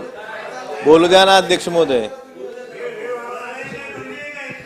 अध्यक्ष महोदय, ठरवून दिलेला वेळ आहे त्या वेळेमध्ये आपण बोलतोय. अध्यक्ष महोदय, आम्ही चर्चा अधिवेशन नाही मागत, चर्चा करू, त्याला तरी बोलू द्या. बोला बोला. अध्यक्ष महोदय, मराठवाडा मुक्ती संग्रामाच्या अमृत महोत्सवानिमित्त हुतात्म्यांना अभिवादन करण्यासाठी जो प्रस्ताव आणलेला आहे त्याला पाठिंबा देण्यासाठी मी या ठिकाणी उभा आहे. अध्यक्ष महोदय, मागाजी धनंजय मुंडे साहेबांनी ज्या गावाचा उल्लेख केला, ज्या गावाला रजाकारांनी जाळलं होतं त्या गावचा मी रहिवासी आहे, ते माझं मूळ गाव आहे देवदानोरा. अशा या भूमीतून मी आलेलो आहे. अध्यक्ष महोदय, आमच्या जिल्ह्यात रजाकारांनी देवदानोरा, चिलवडी आणि नंदगाव या 3 गावांना त्यांना विरोध केला म्हणून अक्षरशः पूर्ण गाव जाळून टाकलं होतं. अध्यक्ष महोदय, त्या ठिकाणी मला आज आपण स्वातंत्र्य सैनिकांना अभिवादन करतोय, पण अध्यक्ष महोदय आजही त्या 3 गावातील स्वातंत्र्य सैनिक किंवा त्यांचे पत्नी असतील त्या आजही मंत्रालयात खेटे मारतायत, त्यांना स्वातंत्र्य सैनिकाची पेन्शन अजूनही मंजूर झालेली नाही. अध्यक्ष महोदय, आज आपण अमृत महोत्सव साजरा करत असताना त्यांना पेन्शन देण्यासाठी शासनानं जे वर्षानुवर्ष त्यांचे प्रस्ताव आपल्या मंत्रालयात पडून आहेत, आपल्या स्वातंत्र्य सैनिक विभागाकडे पडून आहेत, त्यांना मंजुरी द्यावी हे त्यांना अभिवादन राहील. अध्यक्ष महोदय, आताच प्रकाश रावांनी सांगितलं की मराठवाडा ही संतांची भूमी आहे म्हणून ओळखलं जातं, परंतु अध्यक्ष महोदय मला आपल्याला सांगायचं की मराठवाडा ही संतांची भूमी तर आहेच, परंतु मराठवाडा ही सहनशील लोकांची भूमी आहे. कारण आम्ही विकासाच्या बाबतीत आमचा अनुशेष एवढा माग आहे, जरी स्वातंत्र्य आम्हाला 1 वर्षाने उशिरा मिळालं असलं तरी विकासाच्या बाबतीत अजून वर्षानुवर्ष माग आहेत. अध्यक्ष महोदय, कृष्णा मराठवाडा सिंचन प्रकल्पाचा आता उल्लेख झाला. धाराशिव आणि बीड जिल्ह्याला जवळपास त्यांच्या हक्काचं 23.66 TMC पाणी कृष्णा मराठवाडा सिंचन प्रकल्पातून मिळणं अपेक्षित आहे. परंतु अध्यक्ष महोदय, सध्या जी कामं कृष्णा मराठवाडा सिंचन प्रकल्पाची चालू आहेत ती फक्त 7 TMCची आहेत. अध्यक्ष महोदय, कुठलंही सरकार उरलेल्या 16.66 TMC बद्दल बोलायला तयार नाही. याबाबत ही सरकारनं या अमृत महोत्सव वर्षात निर्णय घेऊन त्या उरलेल्या 16.66 TMC बद्दल सरकार काय करणार किंवा ते पाणी कधी पण मराठवाड्याला मिळेल हेही सांगणं गरजेचं आहे. अध्यक्ष महोदय, दुसरा विषय, हा मूळ प्रकल्प 7 TMC जी कामं चालू आहेत 4700 कोटीचा हा प्रकल्पाला वेळ लागत गेल्यामुळे आज 12,000 कोटीपर्यंत पोहोचलेला आहे. ह्या प्रकल्पाची कामं अध्यक्ष महोदय ह्या वर्षी फक्त 334 कोटी रुपये तरतूद आहे, त्याला 4000 कोटी रुपये लागतात. जर ह्याप्रमाणे जर तरतूद होत राहिली तर हा प्रकल्प पूर्ण व्हायला अजून 10 वर्ष लागतील.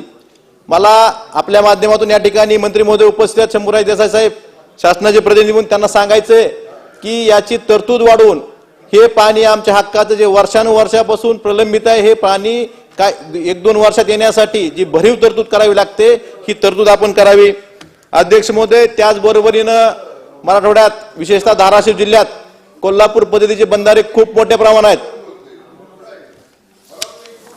तुम्ही समोर बघा ना, तुम्ही मागच बघताय आम्हाला. नाही तुम्ही समोरच बघायचं काय मला. बोला बोला बोला. मग इकडे या, मग तुम्ही इकडे या. बसून बोलू नका, चला बोला बोला. कैलास पाटीलजी बोला. नाही आता मंत्री अध्यक्ष महोदय संरक्षण द्यावं मंत्र्यांकडून. काय सर्वजण. अध्यक्ष महोदय, कोल्हापूर पद्धतीचे बंधारे धाराशिव जिल्ह्यात विशेषतः खूप मोठ्या प्रमाणावर आहेत, परंतु त्याची दुरावस्था खूप मोठी आहे. अध्यक्ष महोदय, याबाबत सुद्धा जसे लातूर जिल्ह्यात मांजरा नदीवर बॅरेजेस झाले त्याच पद्धतीनं तेरणा आणि मांजरा नदीवरल्या कोल्हापूर पद्धतीच्या बंधाऱ्याचं बॅरेजमध्ये रूपांतर करण्यासाठी महाविकास आघाडी सरकारमध्ये त्यावेळेस शंभूराजे साहेब हे मंत्री होते, त्यावेळेस सर्वे झालेले आहेत. त्यालाही या अमृत महोत्सवानिमित्त आपण तरतूद करावी. अध्यक्ष महोदय, मराठवाड्यातील निजामकालीन शाळांना दुरुस्तीसाठी मागच्या वर्षी शासनाने तरतूद केली, परंतु बऱ्याच ठिकाणी शाळाही मंजूर झाल्या वर्ग खोल्या, परंतु त्या ठिकाणी 10% लोकवाट्याची अट घातल्यामुळं त्या बऱ्याच ठिकाणी कामं अद्यापपर्यंत सुरू झालेली नाहीत.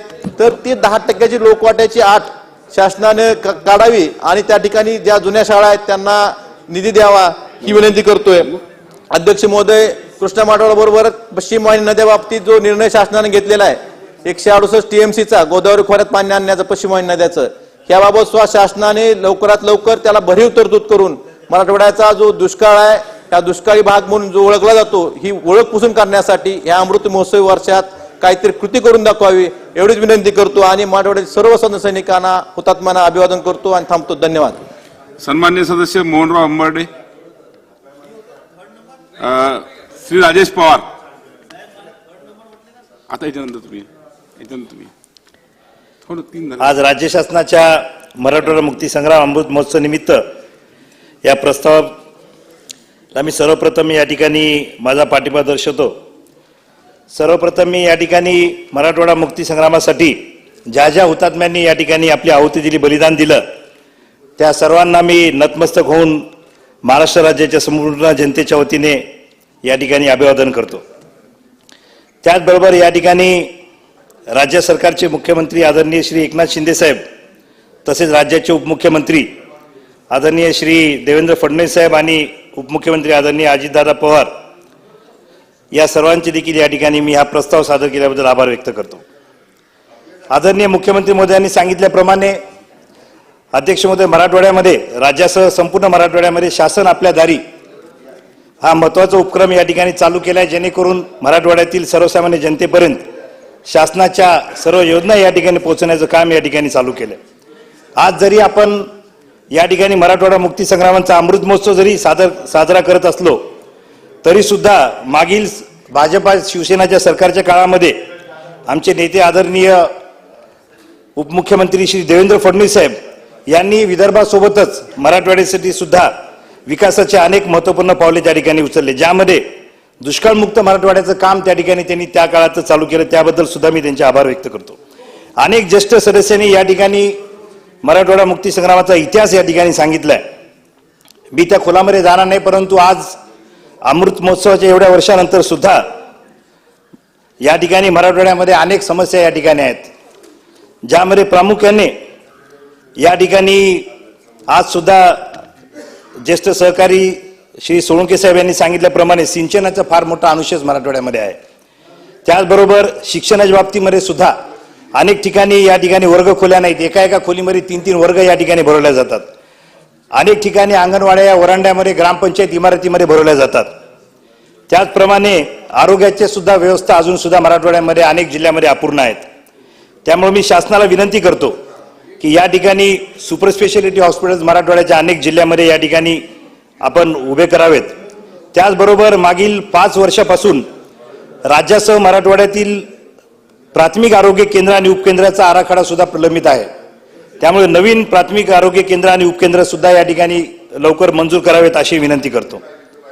आदरणीय उपमुख्यमंत्री श्री देवेंद्र फडणवीस साहेब यांनी वॉटर ग्रीड या ठिकाणी जाहीर केलेले त्याचं सुद्धा काम शासनाने लवकर करावे अशी मी विनंती करतो. अध्यक्ष महोदय, या ठिकाणी या सरकारचे मी अभिनंदन करतो की हिंगोली येथे या ठिकाणी हळद संशोधन केंद्र या ठिकाणी स्थापन करण्यात आलंय. परंतु त्याचबरोबर नांदेड जिल्ह्यातील धर्माबाद येथील मिरची सुद्धा खूप प्रसिद्ध आहे.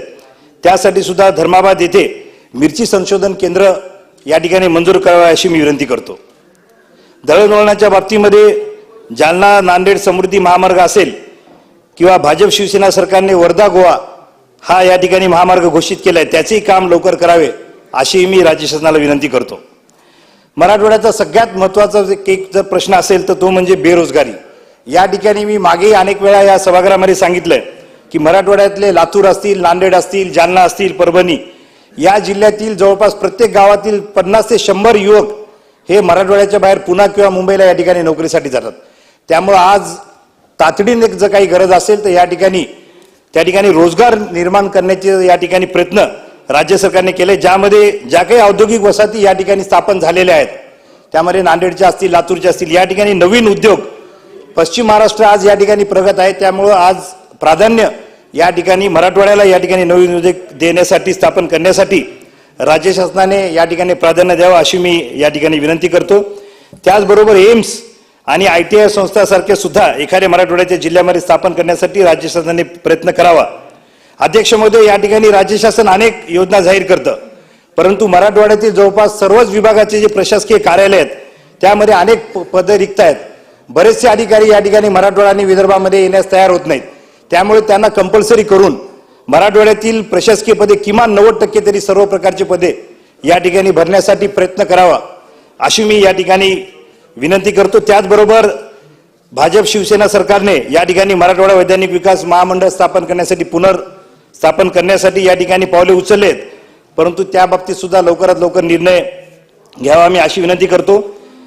मराठवाड्यामध्ये प्रामुख्याने शेती हा मुख्य व्यवसाय असल्या कारणाने राज्य शासनाचे पोखरा आणि जलयुक्त शिवार या ज्या योजना आहेत त्यामध्ये ठराविक गावे न घेता संपूर्ण मराठवाडाचा समावेश या ठिकाणी या 2 योजनांमध्ये करावे अशी मी विनंती करतो. आणि पुनश्च एकदा या ठिकाणी अध्यक्ष महोदय 1 मिनिट मी आवर्जून या ठिकाणी उल्लेख करू इच्छितो की सन्माननीय मुख्यमंत्री महोदयांनी शासन आपल्या दारीचा जो उल्लेख केलाय त्यामध्ये नांदेड जेथे हा कार्यक्रम झाला असताना माझ्या मतदारसंघातील बिजेगाव येथील पुनर्वसनाचा प्रकल्प जो 2005-06 पासून प्रलंबित होता त्यासाठी जो प्रस्ताव या ठिकाणी प्रलंबित आहे त्याचे 22 कोटीची मंजुरी या ठिकाणी सन्माननीय मुख्यमंत्र्यांनी त्या ठिकाणी शासन आपल्या दारी कार्यक्रमामध्ये घोषित केलं आहे, त्याबद्दल मी आभार व्यक्त करतो. आणि पुनश्च एकदा या ठिकाणी भाजप शिवसेना या महायुतीचा आणि राष्ट्रवादी या महायुतीच्या सरकारचे या ठिकाणी हा प्रस्ताव सादर केला त्याबद्दल मी त्यांचे मनापासून आभार व्यक्त करतो. परंतु यापुढेही आपण फक्त हे अमृत महोत्सव साजरा करण्यापुरतं मराठवाड्याची आठवण न काढता बारीक लक्ष ठेवून मराठवाड्याचा अनुशेष लवकरात लवकर भरून काढावा अशी मी राज्य शासनास विनंती करतो.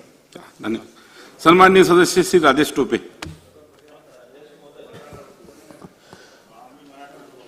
मराठवाडा मुक्ती संग्राम आणि त्यामध्ये हौतात्म्य पत्कारलेले आणि ज्यांनी या ठिकाणी स्वातंत्र्य सेनानी म्हणून काम केलेले अशा अनेक लोकांचा खऱ्या अर्थाने गौरव करण्यासाठी किंवा त्यांना अभिवादन देण्यासाठी या ठिकाणी माननीय मुख्यमंत्री यांनी जो प्रस्ताव आणलेला आहे त्याला पाठिंबा देण्यासाठी मी या ठिकाणी उभा आहे. अध्यक्ष महोदय, या ठिकाणी मराठवाड्याने स्वातंत्र्य, देशाचं स्वातंत्र्य आणि मराठवाड्याचं मुक्ती संग्राम या दोन्ही स्वातंत्र्याच्या संग्रामामध्ये सहभाग मराठवाड्याच्या लोकांनी नोंदवलेला आहे. अध्यक्ष महोदय, आता सर्वांनीच सांगितल्याप्रमाणे 1 वर्ष 1 महिना 2 दिवस एवढे जास्तीच्या नंतर, एवढ्या जास्त कालावधीच्या नंतरच मराठवाड्याला खऱ्या अर्थाने देशामधल्या संघ राज्यामध्ये सहभाग त्या ठिकाणी मिळालेला आहे.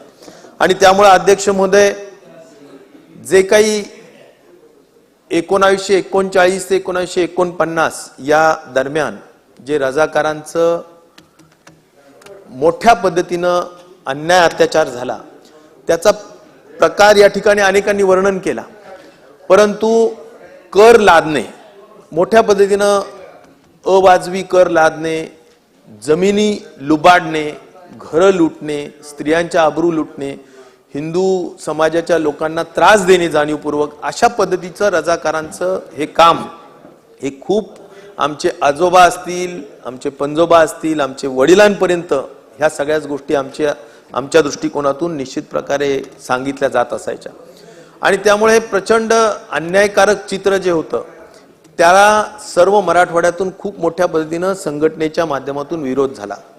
मग त्यामध्ये प्रामुख्याने 3 संघटनेच्या माध्यमातून प्रखरपणे त्या ठिकाणी संघटितपणे विरोध करण्याचं काम झालं, ज्यामध्ये आर्य समाजाच्या माध्यमातून जसं वेद प्रकाश नावाच्या 20 वर्षाच्या मुलाला त्याचं शिरच्छेद करण्याचं काम या रजाकारांनी केलं. आर्याचे टेम्पल्स म्हणजे खूप मोठ्या पद्धतीनं त्यांचे मंदिरं उद्ध्वस्त करण्याचं काम केलं आणि त्यामुळे आर्य समाजाने खूप मोठा सहभाग यामध्ये दिला. त्यापेक्षाही स्वामी रामानंद तीर्थाच्या नेतृत्वाखाली स्टेट काँग्रेस हैदराबाद या मोठ्या पद्धतीच्या संघटनेनी स्वामी रामानंद तीर्थाच्या माध्यमातून गोविंदभाई श्राफ असतील किंवा खऱ्या अर्थाने यांचा उल्लेख करणं आजच्या या काळात आजच्या या ठरावाच्या निमित्ताने आवश्यकता आहे, ज्यामध्ये दिगंबरराव बिंदू असतील, रवी नारायण रेड्डी असतील, भाऊसाहेब वैशंपायन, देवसिंग चव्हाण, बाबासाहेब परांजपे, शंकरराव नाईक, इवन शंकरराव चव्हाण साहेब असतील, बद्रीसेठ बारवाले आमच्या जालन्याच्या असतील, अशा अनेकांनी खऱ्या अर्थाने या स्वातंत्र्य संग्रामामध्ये सहभाग घेतला आणि त्यामुळे यांचा एकही तिरंगा त्या ठिकाणी लावायचा नाही हा रजाकारांचा आणि खास करून या सगळ्या निजाम राजवटीचा विरोध असायचा. परंतु स्वामी रामानंदांनी प्रत्येक घराघरावर तिरंगा लावून या ठिकाणी या सगळ्या पद्धतीला विरोध करण्याचं काम केलं. वंदे मातरम म्हणून सुद्धा या ठिकाणी देशाच्या प्रती त्यांचं खऱ्या अर्थाने एक देशप्रेम दाखवण्याचं काम त्या ठिकाणी केलं. त्याचबरोबर महासभेच्या माध्यमातून सुद्धा या सगळ्या निजामशाहीला विरोध करण्याचं काम या ठिकाणी झालं. म्हणून या सगळ्या परिस्थितीला आम्ही कधीही विसरू शकणार नाही ते सरदार वल्लभभाई पटेल. ज्या सरदार वल्लभभाई पटेल यांनी त्यावेळीचे ते तत्कालीन गृहमंत्री होते आणि त्यांनी या संपूर्ण पोलो जो काही ऍक्शन त्यांनी घेतली, पोलीस ऍक्शन घेतली आणि संपूर्ण पोलीस ऍक्शन मध्ये निजामाला गुडघे टेकायला त्या ठिकाणी भाग पाडलं. आणि म्हणून या निमित्ताने या सर्वांचं अभिवादन करत असताना मी या निमित्ताने निश्चित प्रकारे एक जरूर सांगेल की मराठवाड्याच्या बाबतीत की मराठवाडा हा आज बिनशर्तपणे महाराष्ट्रात सहभाग जरूर झालेला आहे. परंतु बिनशर्त जरी झाला असला अध्यक्ष महोदय तरी सुद्धा मराठवाड्याचे आज नुसतं आपण जे काही आपण 100 कोटी रुपयाचं एक मोठं त्या ठिकाणी आपण स्मारक जे आपण करणार आहात त्याचं जरूर स्वागत आहे. आपण प्रत्येक जिल्ह्यामध्ये जे मोठ्या पद्धतीनं मुक्तीसंग्राम साजरा करतोय त्याचं स्वागत आहे. परंतु एवढ्यानी मराठवाड्याचं पोट भरणार नाही. खऱ्या अर्थाने मराठवाड्याच्या गरजा वेगळ्या आहेत. मराठवाड्यामध्ये आज महाराष्ट्रामध्ये जसे वेगवेगळे भाग म्हणजे पश्चिम महाराष्ट्र जसा विकसित झाला त्याच पद्धतीनं सगळ्यात महत्वाचं मानंक काय अध्यक्ष महोदय, मानंक आहे मानव विकास निर्देशांक. आज मानव विकास निर्देशांक जर आपण बघितला तर मराठवाड्याच्या 8ही जिल्ह्यातले मानव विकास निर्देशांक हा महाराष्ट्राच्या आणि देशाच्या सुद्धा खूप सरासरीच्या कमी आहे. आणि मानव विकास निर्देशांक म्हणजे अध्यक्ष महोदय काय की प्रामुख्याने मानव विकास निर्देशांकामध्ये पर कॅपिटा इन्कम दरडोई उत्पन्न हे मराठवाड्याचं खूप कमी आहे. प्रत्येक जिल्हा हा गरीब जिल्हा म्हणून ओळखला जातो आणि त्यामुळं आर्थिक दृष्टिकोनातून आपल्याला पुढे घेऊन जाण्याचं काम मराठवाड्याला जाणीवपूर्वक करावं लागेल. त्याचबरोबर मुलींचं शिक्षणाचं प्रमाण किंवा लिटरसीचं प्रमाण जे मी म्हणेल त्यामध्ये मराठवाडा माग आहे, त्याला पुढे घेऊन जाण्याचं काम करावं लागेल. आणि याचबरोबर आरोग्याच्या दृष्टिकोनातून सुद्धा ज्याला आपण खऱ्या अर्थाने नवजात अर्भकांचं मृत्यूचं प्रमाण हे सुद्धा हे सगळं मानव विकास निर्देशांकाचा एक भाग म्हणून मी अध्यक्ष महोदय आपल्याला सांगू इच्छितो. आणि म्हणून या सगळ्या परिस्थितीच्या अनुषंगाने मराठवाड्याला पुढे घेऊन जाण्यासाठी आर्थिक दृष्टिकोनातून पुढे घेऊन जाण्यासाठी आज मराठवाडा फार औद्योगिक दृष्टिकोनातून मोठा नाही. उद्योगामध्ये फक्त एक छत्रपती संभाजीनगर जर सोडलं आणि त्याच्या पाठोपाठ थोडंफार जालना सोडलं तर उद्योगामध्ये नांदेड थोडाफार, पण बाकी आज आपण जर बघितलं तर धाराशिव असेल, लातूर असेल किंवा हिंगोली असेल, हे सगळे जिल्हे तसे जर बघितलं अध्यक्ष महोदय तर फार काही उद्योगामध्ये पुढे आलेले नाहीयेत.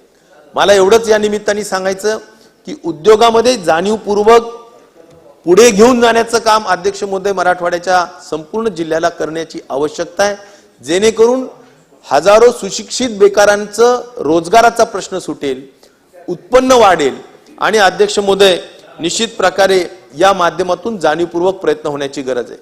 दुसरा उद्योगाच्याच दृष्टिकोनातून नाही तर संपूर्ण मराठवाडा हा शेती प्रधान आहे, कृषी प्रधान आहे. इकॉनॉमी ज्याला म्हणू, अर्थकारण हे संपूर्ण मराठवाड्याचं कृषीवर अवलंबून आहे आणि त्यामुळे कृषीला चालना देण्यासाठी लागणारे जे संसाधन आहेत ते वाढवण्याचं काम निश्चित प्रकारे जाणीवपूर्वक करावं लागेल. जसं कृष्णा खोऱ्याचं पाणी या ठिकाणी आणण्याची आवश्यकता आहे, ज्याचा लाभ उस्मानाबाद पासून तर बीड जिल्हा आणि लातूर जिल्ह्याच्या काही तालुक्यांना होणार आहे. त्याच पद्धतीनं जेवढे म्हणून अनुशेषाचा जो काही भाग आहे तो संपूर्ण भाग पूर्ण करण्याच्या संदर्भाने जाणीवपूर्वक प्रयत्न होण्याची आवश्यकता आहे. म्हणजे जे काही धरणं असतील, जे आजही ज्याला पाणी उपलब्ध आहे ते पूर्ण व्हावेत, पाणी उपलब्ध नाही त्यांना पाणी उपलब्ध करून द्यावी आणि त्याचबरोबर जलसंधारणाच्या माध्यमातून का होत नाही, परंतु अध्यक्ष महोदय सिंचनाची टक्का वाढवण्याची आवश्यकता निश्चित प्रकारे आहे. मी जसं म्हणालो तसं कुठल्याही परिस्थितीत ठिबक सिंचनासाठी जास्तीची सबसिडी वाढवून देणं, ती वेळेवर मिळणं, या सगळ्या बाबी सुद्धा सिंचनाच्या दृष्टिकोनातून आवश्यक आहेत. ऊर्जाचं विद्युतीकरण अधिक झपाट्याने होणं ती महत्वाची आवश्यकता आहे. रस्त्यांच्या बाबतीत खूप मोठ्या पद्धतीनं स्टेट हायवेज असतील, नॅशनल हायवेज असतील, ओडीआर एमडीआर सगळ्या पद्धतीचे रस्ते असतील ते वाढवण्याची आवश्यकता आहे. आणि अध्यक्ष महोदय सगळ्यात महत्वाचं मला सांगावंसं वाटतं, अनेकांनी सांगितल्याप्रमाणे शिक्षण हा सगळ्यात प्रश्नांचं मूळ आहे आणि त्यामुळे शिक्षणाकडे अधिक जास्त लक्ष दिलं पाहिजे. मग आता जेवढे काही या ठिकाणी शाळा आहेत ज्याचा उल्लेख अनेक सन्मान्य सदस्यांनी केला की शाळेमध्ये आज शाळा खोल्यांची खूप मोठी कमतरता आहे आणि त्यामुळे एका वर्गामध्ये एका खोलीमध्ये 2-2 वर्ग जर भरण्याची परिस्थिती असेल तर अध्यक्ष महोदय ही काही भूषणावह परिस्थिती नाही. आणि एकीकडे 75 वर्ष अमृत महोत्सव साजरा करत असताना मराठवाड्याला आजही एका वर्ग खोलीत 2-2 वर्ग भरवणं किंवा एका खोलीत 2-2 वर्ग भरवणं हे अध्यक्ष महोदय निश्चित प्रकारे योग्य बाब नाही. त्यामुळं या सगळ्या गोष्टी बदलण्यासाठी जाणीवपूर्वक मोठ्या पद्धतीनं निधीची व्यवस्था ही शिक्षणाच्या दृष्टिकोनातून, आरोग्याच्या दृष्टिकोनातून ही होण्याची आवश्यकता आहे, हे मला आवर्जून या निमित्ताने सांगितलं पाहिजे. आणि त्यामुळं अध्यक्ष महोदय या सगळ्या माध्यमातून जे काही मोठे धरणं कैलासवासी शंकररावजी चव्हाण साहेबांनी त्यावेळीच्या काळामध्ये जे आम्हाला नाथसागर पैठणचं धरण दिलं, त्या धरणाच्या खरी उपयोगिता किंवा उपलब्धता ही तेवढीशी होत नाहीये. गाळानी भरलंय, कॅनॉल्स नीट नाहीयेत आणि त्यामुळे या सगळ्या परिस्थितीत मोठ्या पद्धतीनं कॅनॉलच्या अस्तरीकरणाचं काम किंवा पूर्ण कॅनॉल्स दुरुस्ती करून मोठ्या पद्धतीनं टेल पर्यंत पाणी पाठवण्याचं काम सुद्धा अध्यक्ष महोदय होण्याची आवश्यकता ही मला सांगितलं पाहिजे. नेहमी एक दुष्टचक्र म्हणून दुष्काळ हा 5वीला पुजलेला आहे.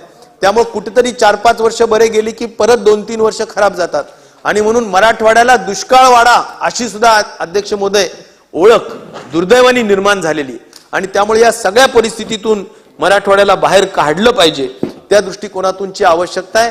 आणि म्हणून काही ठोस निर्णय जसं कॅबिनेट मीटिंग पूर्वीच्या काळात होत असायची, परंतु आत्ताच्या काळात परत ती कॅबिनेट मीटिंग कुठेतरी कमी होत असताना किंवा होत नाहीये आणि त्यामुळे कॅबिनेट मीटिंग झाल्या तर मराठवाड्याच्या प्रश्नांवरची चर्चा त्या ठिकाणी होते आणि म्हणून मराठवाड्यामध्ये कॅबिनेटची मीटिंग जी होत होती ती बंद झालेली प्रथा पुन्हा चालू करावी आणि या संपूर्ण सर्वांगीण विकासाच्या, मराठवाड्याच्या सर्वांगीण विकासाच्या दृष्टिकोनातून लक्ष द्यावं अशा पद्धतीचं या अमृत महोत्सवी वर्षाच्या निमित्ताने मी विनंती करतो. आणि जे या सगळ्या स्वातंत्र्य सैनानींना आणि हुतात्म्य पत्करलेल्या सर्व महापुरुषांना निश्चित प्रकारे अभिवादन करतो आणि या निमित्ताने एक संघ एक विकसित मराठवाडा म्हणून खऱ्या अर्थाने महाराष्ट्रामध्ये आणि देशामध्ये मराठवाड्याने नावलौकिक मिळवावी अशा पद्धतीचं खऱ्या अर्थाने शुभकामना किंवा शुभेच्छा या दृष्टिकोनातून देऊन त्या दृष्टिकोनातून कार्यवाही व्हावी अशी अपेक्षा करतो आणि थांबतो. धन्यवाद. सन्माननीय सदस्य बालाजी कल्याणकर थोडक्यात. अध्यक्ष महोदय, मराठवाडा मुक्ती अमृत महोत्सव या निमित्ताने बोलण्यासाठी मी आज उभा आहे. अध्यक्ष महोदय, मराठवाडा मुक्ती संग्राम आज शासनाने आणि महाराष्ट्र राज्याचे मुख्यमंत्री एकनाथभाई शिंदे साहेबांनी आणि उपमुख्यमंत्री फडणवीस साहेब आणि उपमुख्यमंत्री अजित पवार साहेबांनी मराठवाडा मुक्ती संग्राम अमृत महोत्सव स्वातंत्र्य सैनिकाला अभिवादन आणि त्यांचं कौतुक करण्यासाठी हा ठराव या सभागृहामध्ये आणलेला आहे. त्याच्याबद्दल मी अभिनंदन करतो आणि सांगू इच्छितो की आताच सर्व सदस्यांनी ज्येष्ठ सदस्यांनी आपल्या भाषणात सर्वांनी सांगितलं मराठवाडा मुक्ती संग्राम दिन हा महोत्सव निमित्त जे 1 वर्ष आपल्याला साजरा करायचा आहे त्या निमित्ताने शासनाने आम्ही ज्यावेळेस मागच्या वेळेस मागणी केली मराठवाडा मुक्ती संग्राम निमित्त हा ठराव सभागृहात आणण्यासाठी आणि ह्या आज मागणी शासनाने पूर्ण केलेली आहे. सांगायचं म्हणजे मराठवाडा हा एक मागासलेला मराठवाडा आहे आणि सांगायचं म्हणजे एकच मिनिट. तुम्हाला आपल्याकडे अजून 3 सदस्यांची नावं आहेत. त्यात आहेत सुभाष धोटे साहेब, त्याचप्रमाणे अभिमन्यू पवार आणि रमेश बोरनारे. तर आज मुंबईत पाऊस प्रचंड प्रमाणात पडत आहे आणि सगळ्यांना लवकर सोडण्याची सूचना पण द्यायची आहे. त्यामुळे आपण अजून 15 मिनिटं ही चर्चा चालवू. माझी विनंती आहे की आपण ही चर्चा समाप्त करू 15 मिनिटांनी आणि त्यामुळे थोडक्यात आपलं म्हणणं आपण मांडावं. अध्यक्ष महोदय, आज सर्वांनीच नगरांची याची पूर्णपणे कोलॅप्स झाली. लोकल्स बंद पडतायत, ट्रेन सुद्धा कॅन्सल झाल्यात काही. 15 मिनिटात अशा अवस्था संपू असताना आपण. आपण आता 15 मिनिटात संपू आपण. अध्यक्ष महोदय, आता सर्व ज्येष्ठ मंडळ सदस्यांनी सर्वांनीच या सभागृहामध्ये सर्वांनी मराठवाडा मुक्ती संग्राम निमित्त मार्गदर्शन केलेलं आहे आणि मी जास्त वेळ घेणार नाही अध्यक्ष महोदय, कारण आता तुम्ही चांगली सूचना दिली की 15 मिनिटात सर्व सदस्यांनी बोलायचं. जास्त वेळ न घेता अध्यक्ष महोदय, जे आज मराठवाडा मुक्ती संग्राम निमित्त जे स्वातंत्र्य सैनिकांनी जे योगदान दिलं आणि त्यासाठी जे महाराष्ट्र शासनाने निर्णय घेतला आज आणि या मराठवाडा मुक्ती संग्राम निमित्त जे महोत्सव निमित्त कार्यक्रम आयोजित करण्यासाठी निधी उपलब्ध करून दिला आणि 100 कोटी स्मारकासाठी दिले आणि डीपीटीसी म्हणून हार जिल्ह्याला 2 कोटी रुपये या मराठवाडा मुक्ती संग्राम निमित्त कार्यक्रम आयोजित करण्यासाठी दिले. मी शासनाचं कौतुक करतो आणि उपमुख्यमंत्री साहेबांचं, मुख्यमंत्री साहेबांचं आणि दोन्ही उपमुख्यमंत्री साहेबांचं कौतुक करतो आणि अभिनंदन करतो, शुभेच्छा देतो. मला सांगायचं म्हणजे अध्यक्ष महोदय, आताच मुख्यमंत्री साहेबांनी सांगितलं की शासन आपल्या दारी हा कार्यक्रम नांदेड जिल्ह्यामध्ये घेतला होता आणि त्याच्या अगोदरपासून मी पाठपुरावा करत आहे अध्यक्ष महोदय आणि त्या पाठपुराव्याला महाराष्ट्र राज्याचे मुख्यमंत्री साहेबांनी आताच सभागृहामध्ये सांगितलं की नांदेडला कृषी महाविद्यालय द्यायचं म्हणून सभागृहात जाहीर केलं आणि खरंच हे आवश्यक आहे. या 5 जिल्ह्याला कृषी महाविद्यालय आवश्यक आहे. या 5 जिल्ह्याचे विद्यार्थी बाहेर जिल्ह्यात जाण्यासाठी जो खर्च लागत होता, आज या आजूबाजूच्या जिल्ह्यात 4-5 जिल्ह्यामध्ये हे कृषी महाविद्यालय दिलं शासनानं. मला खरंच त्यांचं कौतुक करायचं. अध्यक्ष महोदय, आता सर्वांनीच मागण्या केल्या आणि तशाच माझ्या सुद्धा मागण्या आहेत. आता जास्त वेळ घेणार नाही.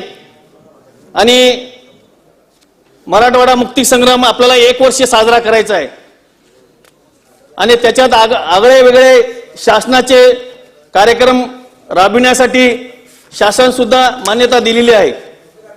अध्यक्ष महोदय,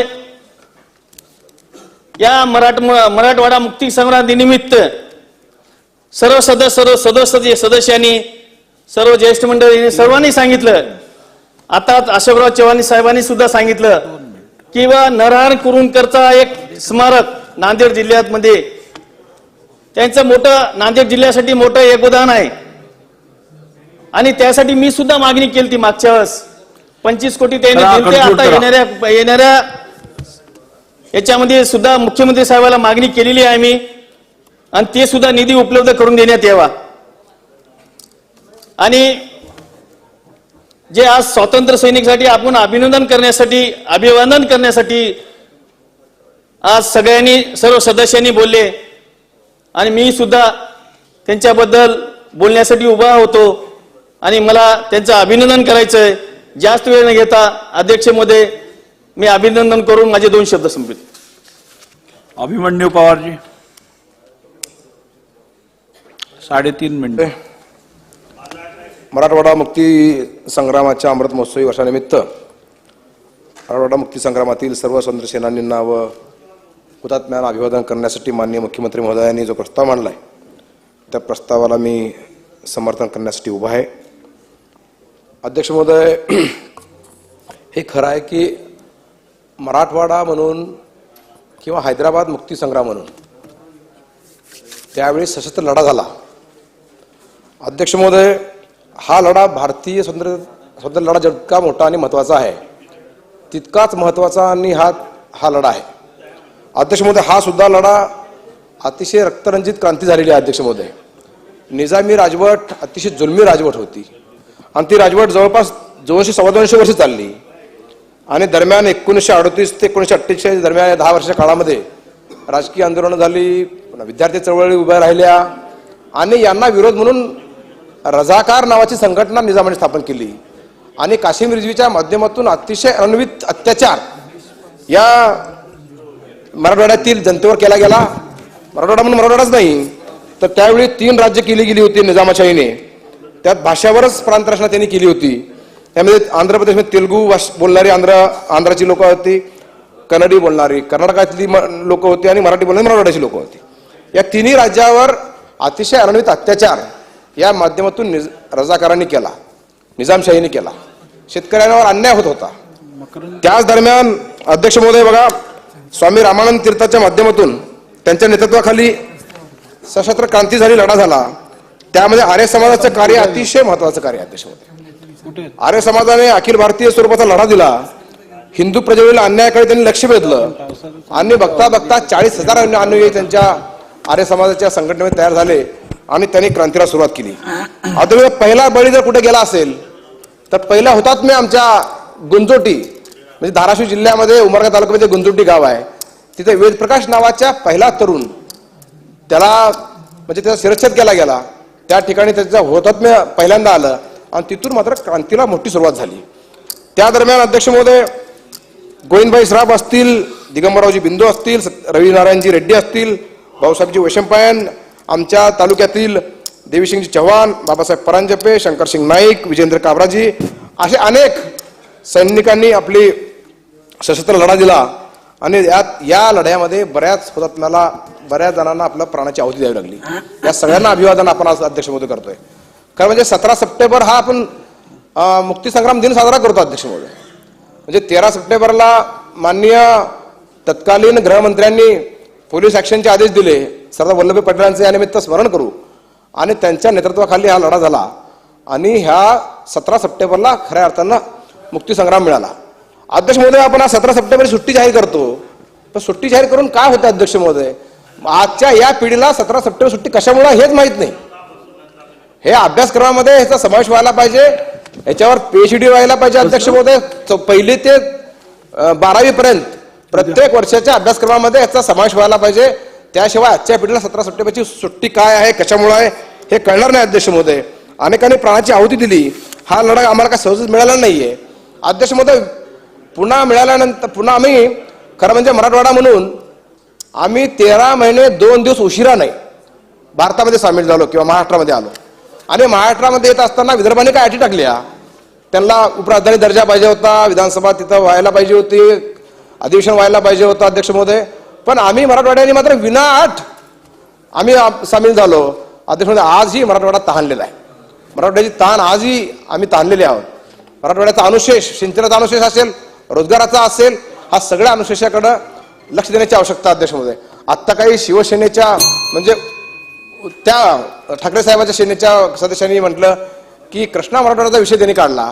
तुमच्या काळामध्ये फाईल 2.5 वर्ष पडून होती, त्यावर साधी सही झाली नाही, त्यावरही या निमित्तानं बोलला पाहिजे. हा राजकीय विषय नाही अध्यक्ष महोदय, पण या निमित्तानं या लोकांना या सगळ्या महात्म्यांना स्मरण करण्याचा विषय आहे. अध्यक्ष महोदय, आपण पूर्वी 16 सप्टेंबरला माननीय मुख्यमंत्री महोदय दरवर्षी तिथे जातात संभाजीनगरला. आपण कॅबिनेट घ्यायचं आजकाल बंद केलेलं आहे. त्या ठिकाणी कॅबिनेट व्हायला पाहिजे अध्यक्ष महोदय, असं आमचं मत आहे. त्याशिवाय चर्चा होणार नाही मराठवाड्याच्या विकासावर, मराठवाड्याच्या प्रश्नावर. त्यामुळे माझा आग्रह आहे अध्यक्ष महोदय की मराठवाड्यात दरवर्षी एकदा तरी कुठं ना कुठं आपली संभाजीनगरला कॅबिनेट व्हायला पाहिजे, असं आमचं मत या ठिकाणी आहे अध्यक्ष महोदय. मराठवाडा वैधानिक विकास महामंडळाचा मागच्या सरकारने मुद्दा पडला, त्याला कंटिन्यू केलं नाही अध्यक्ष महोदय. त्यावेळेस आता त्यासाठी आम्हाला मान्य एकनाथ शिंदे साहेबांना मुख्यमंत्री व्हावं लागलं आणि आम्ही आता आमच्या सरकारने तो प्रस्ताव केंद्राकडे पाठवला आहे आणि लवकरच वैधानिक विकास महामंडळाची रचना या निमित्तानं होणार आहे. धन्यवाद. अनेक कामं अध्यक्ष महोदय अपेक्षित आहेत. खरं म्हणजे हुतात्मा स्मारक बांधून काय भागणार नाही.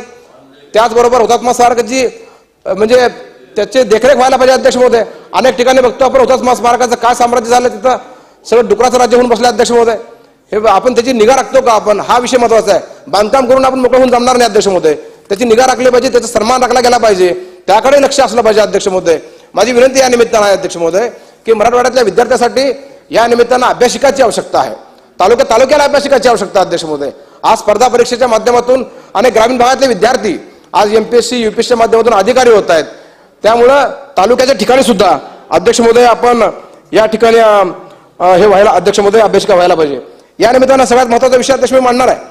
कृष्णा मराठवाड्याच्या माध्यमातून बीड आणि धाराशिव जिल्ह्याचा पूर्ण अनुशेष भरून निघणार अध्यक्ष महोदय. आता परवाच मान्य देवेंद्रजी डेप्युटी सीएम साहेबांनी धाराशिवला उद्घाटन केलं.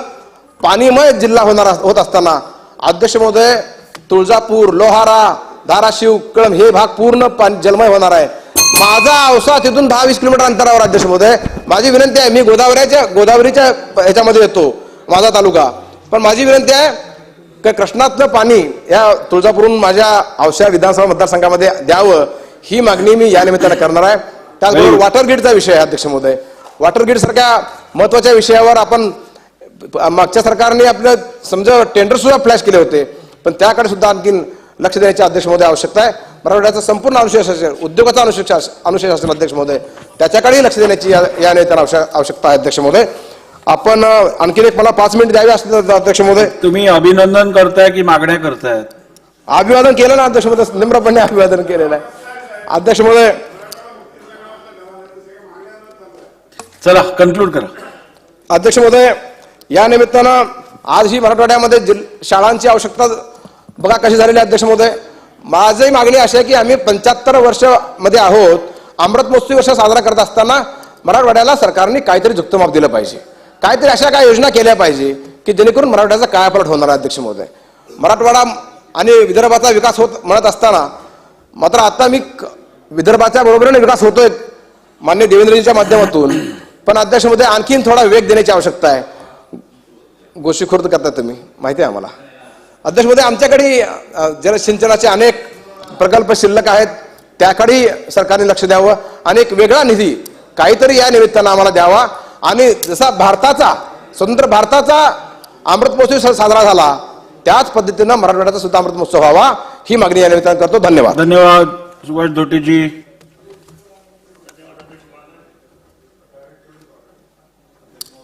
मराठवाडा मुक्ती संग्रामाचे 75व्या वर्षाच्या प्रसंगी मी उपस्थित याला समर्थन देत आहे.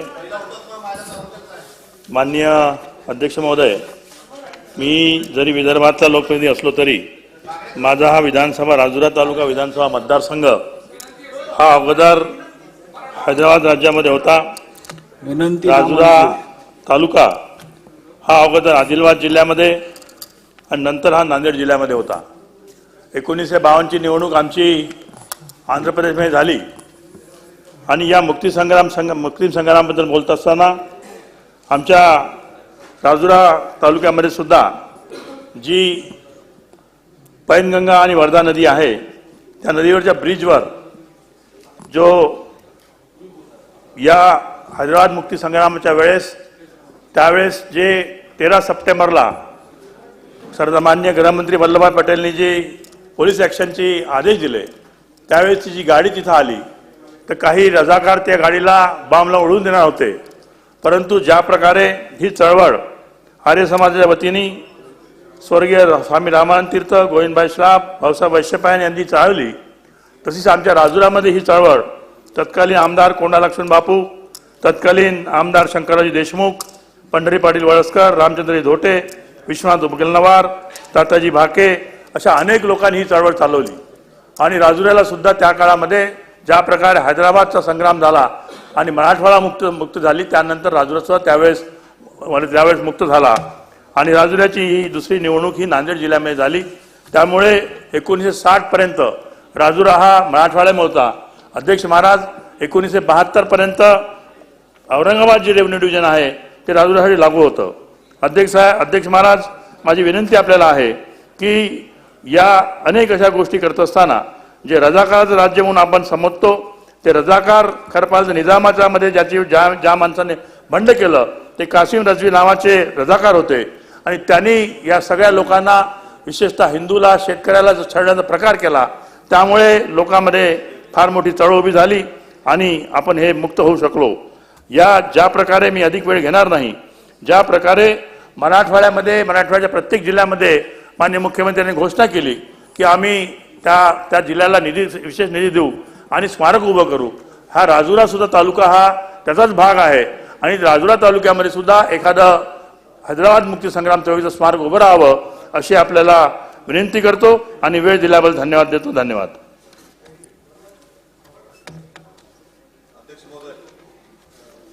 अध्यक्ष महोदय, मराठवाडा मुक्ती संग्रामाच्या अमृत महोत्सवी वर्षानिमित्त मराठवाडा मुक्ती संग्रामातील सर्व स्वातंत्र्य सेनानींना व हुतात्म्यांना अभिवादन करण्यासाठी जो प्रस्ताव आणलाय मुख्यमंत्री महोदयांनी त्याला मी पाठिंबा देण्यासाठी उभा आहे. अध्यक्ष महोदय, निजाम राजवटीची जुलमी सत्ता उलटून टाकण्यासाठी मराठवाड्यातील अनेक स्वातंत्र्य सैनिकांनी बलिदान दिले व अनेक स्वातंत्र्य सैनिकांनी भूमिगतपणे सशस्त्र लढ्यात सहभाग नोंदविला. मराठवाड्यातील तमाम पीडित जनतेच्या स्वातंत्र्य मिळवून दिले. मराठवाडा मुक्ती संग्रामाचा पहिला हुतात्मा हा कैलासवासी दासप्पा शिवबसप्पा हारके हे उर्फ वेदप्रकाश आर्य हे माझ्या मतदारसंघातील गुंजोटी या गावातील होते. वेदप्रकाश आर्य यांच्यासारख्या अनेकांनी बलिदान दिल्यामुळे निजामाच्या जुलमी राजवटीत अंत झाला व वेदप्रकाश उर्फ आर्य यांच्या कार्याच्या गौरवशाली माहिती परिसरातील सर्व नागरिकांना व्हावी म्हणून गुंजोटी येथे वेदप्रकाश आर्य यांचे स्मारक होण्याबाबत परिसरातील खूप दिवसापासून लोकांची मागणी आहे. त्यासाठी निधी उपलब्ध करून द्यावा एवढी मागणी करतो. त्याचबरोबर माझ्या मतदारसंघातील मौजे नाई चाकूर तालुका उमरगा येथील अनेक स्वातंत्र्य सैनिकांनी मराठवाडा मुक्ती संग्रामाच्या मध्ये सहभाग नोंदवून हुतात्म्य पत्कारले होते. त्यांची व क्रांतिसिंह नाना पाटील यांनी नाई चाकूर इथं भेट दिली होती. यांची आठवण म्हणून मौजे नाई चाकूर तालुका उमरगा येथील नागरिकांनी स्वातंत्र्य सैनिक स्मृतिस्तंभ उभारला आहे. परंतु अलीकडच्या काळात त्यांची दुरावस्था झाली आहे. मराठवाडा मुक्ती संग्रामाचे औचित्य साधून मी शासनास अशी विनंती करतो की या परिसराचं सुशोभीकरण करण्यासाठी निधीची तरतूद करावी. त्याची रीतसर प्रस्ताव मी शासनाकडे दाखल केलेला आहे, जिल्हाधिकाऱ्याकडे. त्यात निधी उपलब्ध करून मिळावा एक विनंती करतो. मराठवाडा मुक्ती संग्रामातील सर्व स्वातंत्र्य सैनिकांना किंवा त्यांच्या पत्नीस शासनाद्वारे दिल्या जाणाऱ्या मानधनात नुकतीच महाराष्ट्राच्या मुख्यमंत्र्यांनी वाढ करून 10,000चं मानधन हे 20,000 केलं. त्याबद्दल त्यांचेही मनपूर्वक आभार व्यक्त करतो. पण दुसरी एक मागणी मी अशी करतो, ज्या स्वातंत्र्य सैनिकांच्या पाल्य जे 4-4.5 पाल्य शिल्लक आहेत अशांना या अमृत महोत्सवी वर्षाच्या निमित्तानं मागच्या काळात बैठक झाली आहे त्यांना सगळ्यांना एकदा नोकरीत सामावून घ्यावं आणि त्यांना न्याय मिळवून द्यावा ही एक मागणी या माध्यमातून मी आपणासमोर करतो. त्याचबरोबर माझ्या मतदारसंघातील मौजे हिप्परगारावा तालुका लोहारा हे गाव मराठवाडा मुक्ती संग्राम लढ्याचे मुख्य केंद्र होते व त्या काळच्या ब्रिटिश व निजामी राज्याच्या सीमेवर बसवलेले होते. परिसरातील विद्यार्थ्यांची शैक्षणिक गरज ओळखून मराठवाडा मुक्तीसंग्रामातील थोर स्वातंत्र्य सेनानी स्वामी रामानंद तीर्थ यांनी सन 1921 साली राष्ट्रीय शाळेची स्थापना केली व इथूनच मराठवाडा मुक्तीसंग्राम लढ्याला खरी सुरुवात झाली होती. या गावात ऐतिहासिक असा वारसा लाभलेला आहे. या ठिकाणी मराठवाडा मुक्तीसंग्राम स्मृती शौर्यस्तंभ बांधण्यात आला आहे. या ठिकाणी दरवर्षी 17 सप्टेंबर रोजी विविध कार्यक्रम आयोजित केले जातात. सदर कार्यक्रम घेण्यासाठी या ठिकाणी जागा नसल्याने ग्रामस्थांना विविध गैरसोयीचा सामना करावा लागत आहे. तेव्हा एक सुसज्ज असं सभागृह बांधण्यासाठी निधी उपलब्ध करून द्यावा एक विनंती करतो. ज्या पद्धतीनं अमृत महोत्सवी वर्षाच्या या निमित्ताने दुसरी एक मागणी मी आपल्या माध्यमातून करू इच्छितो.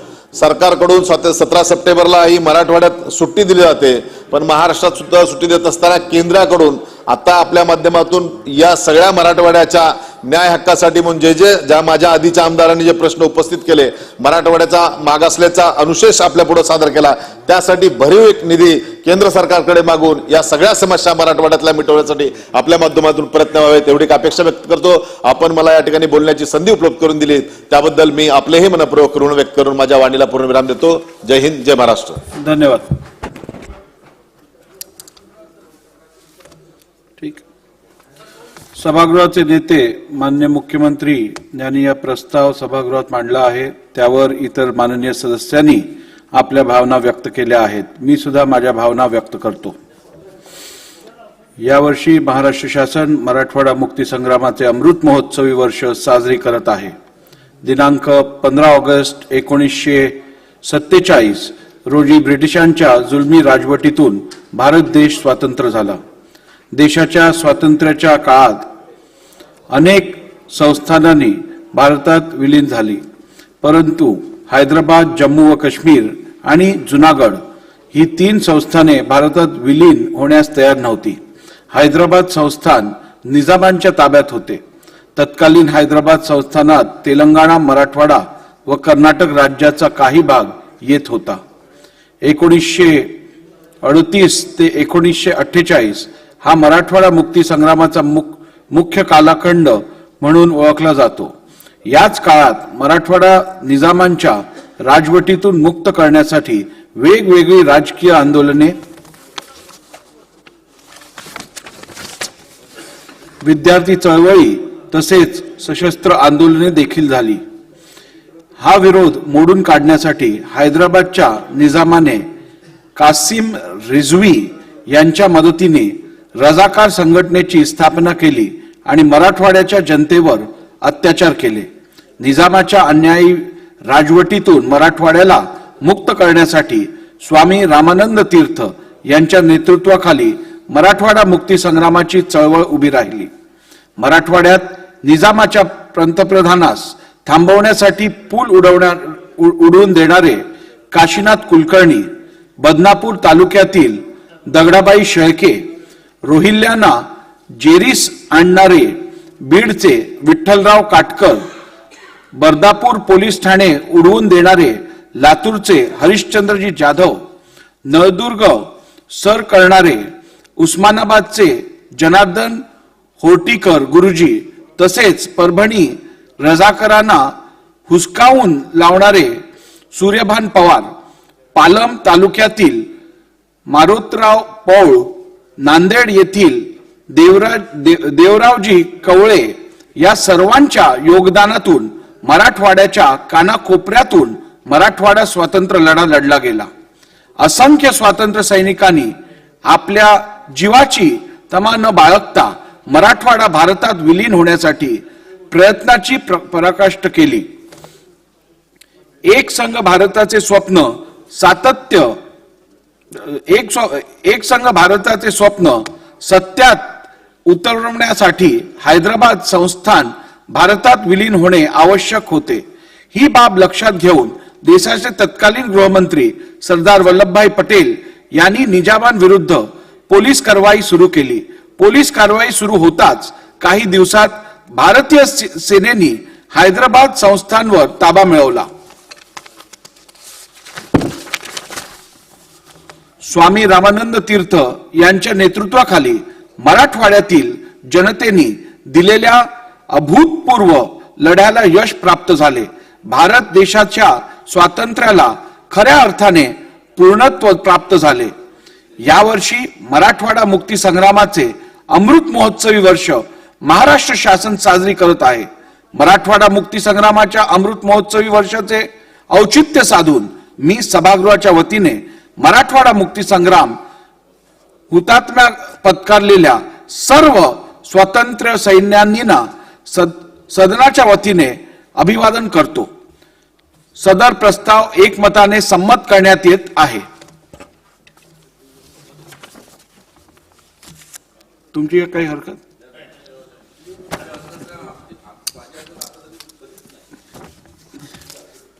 सभागृहाची बैठक आता स्थगित होत आहे. गुरुवार दिनांक 20 जुलै 2023 रोजी सकाळी 11 वाजता सभागृहाची बैठक भरेल.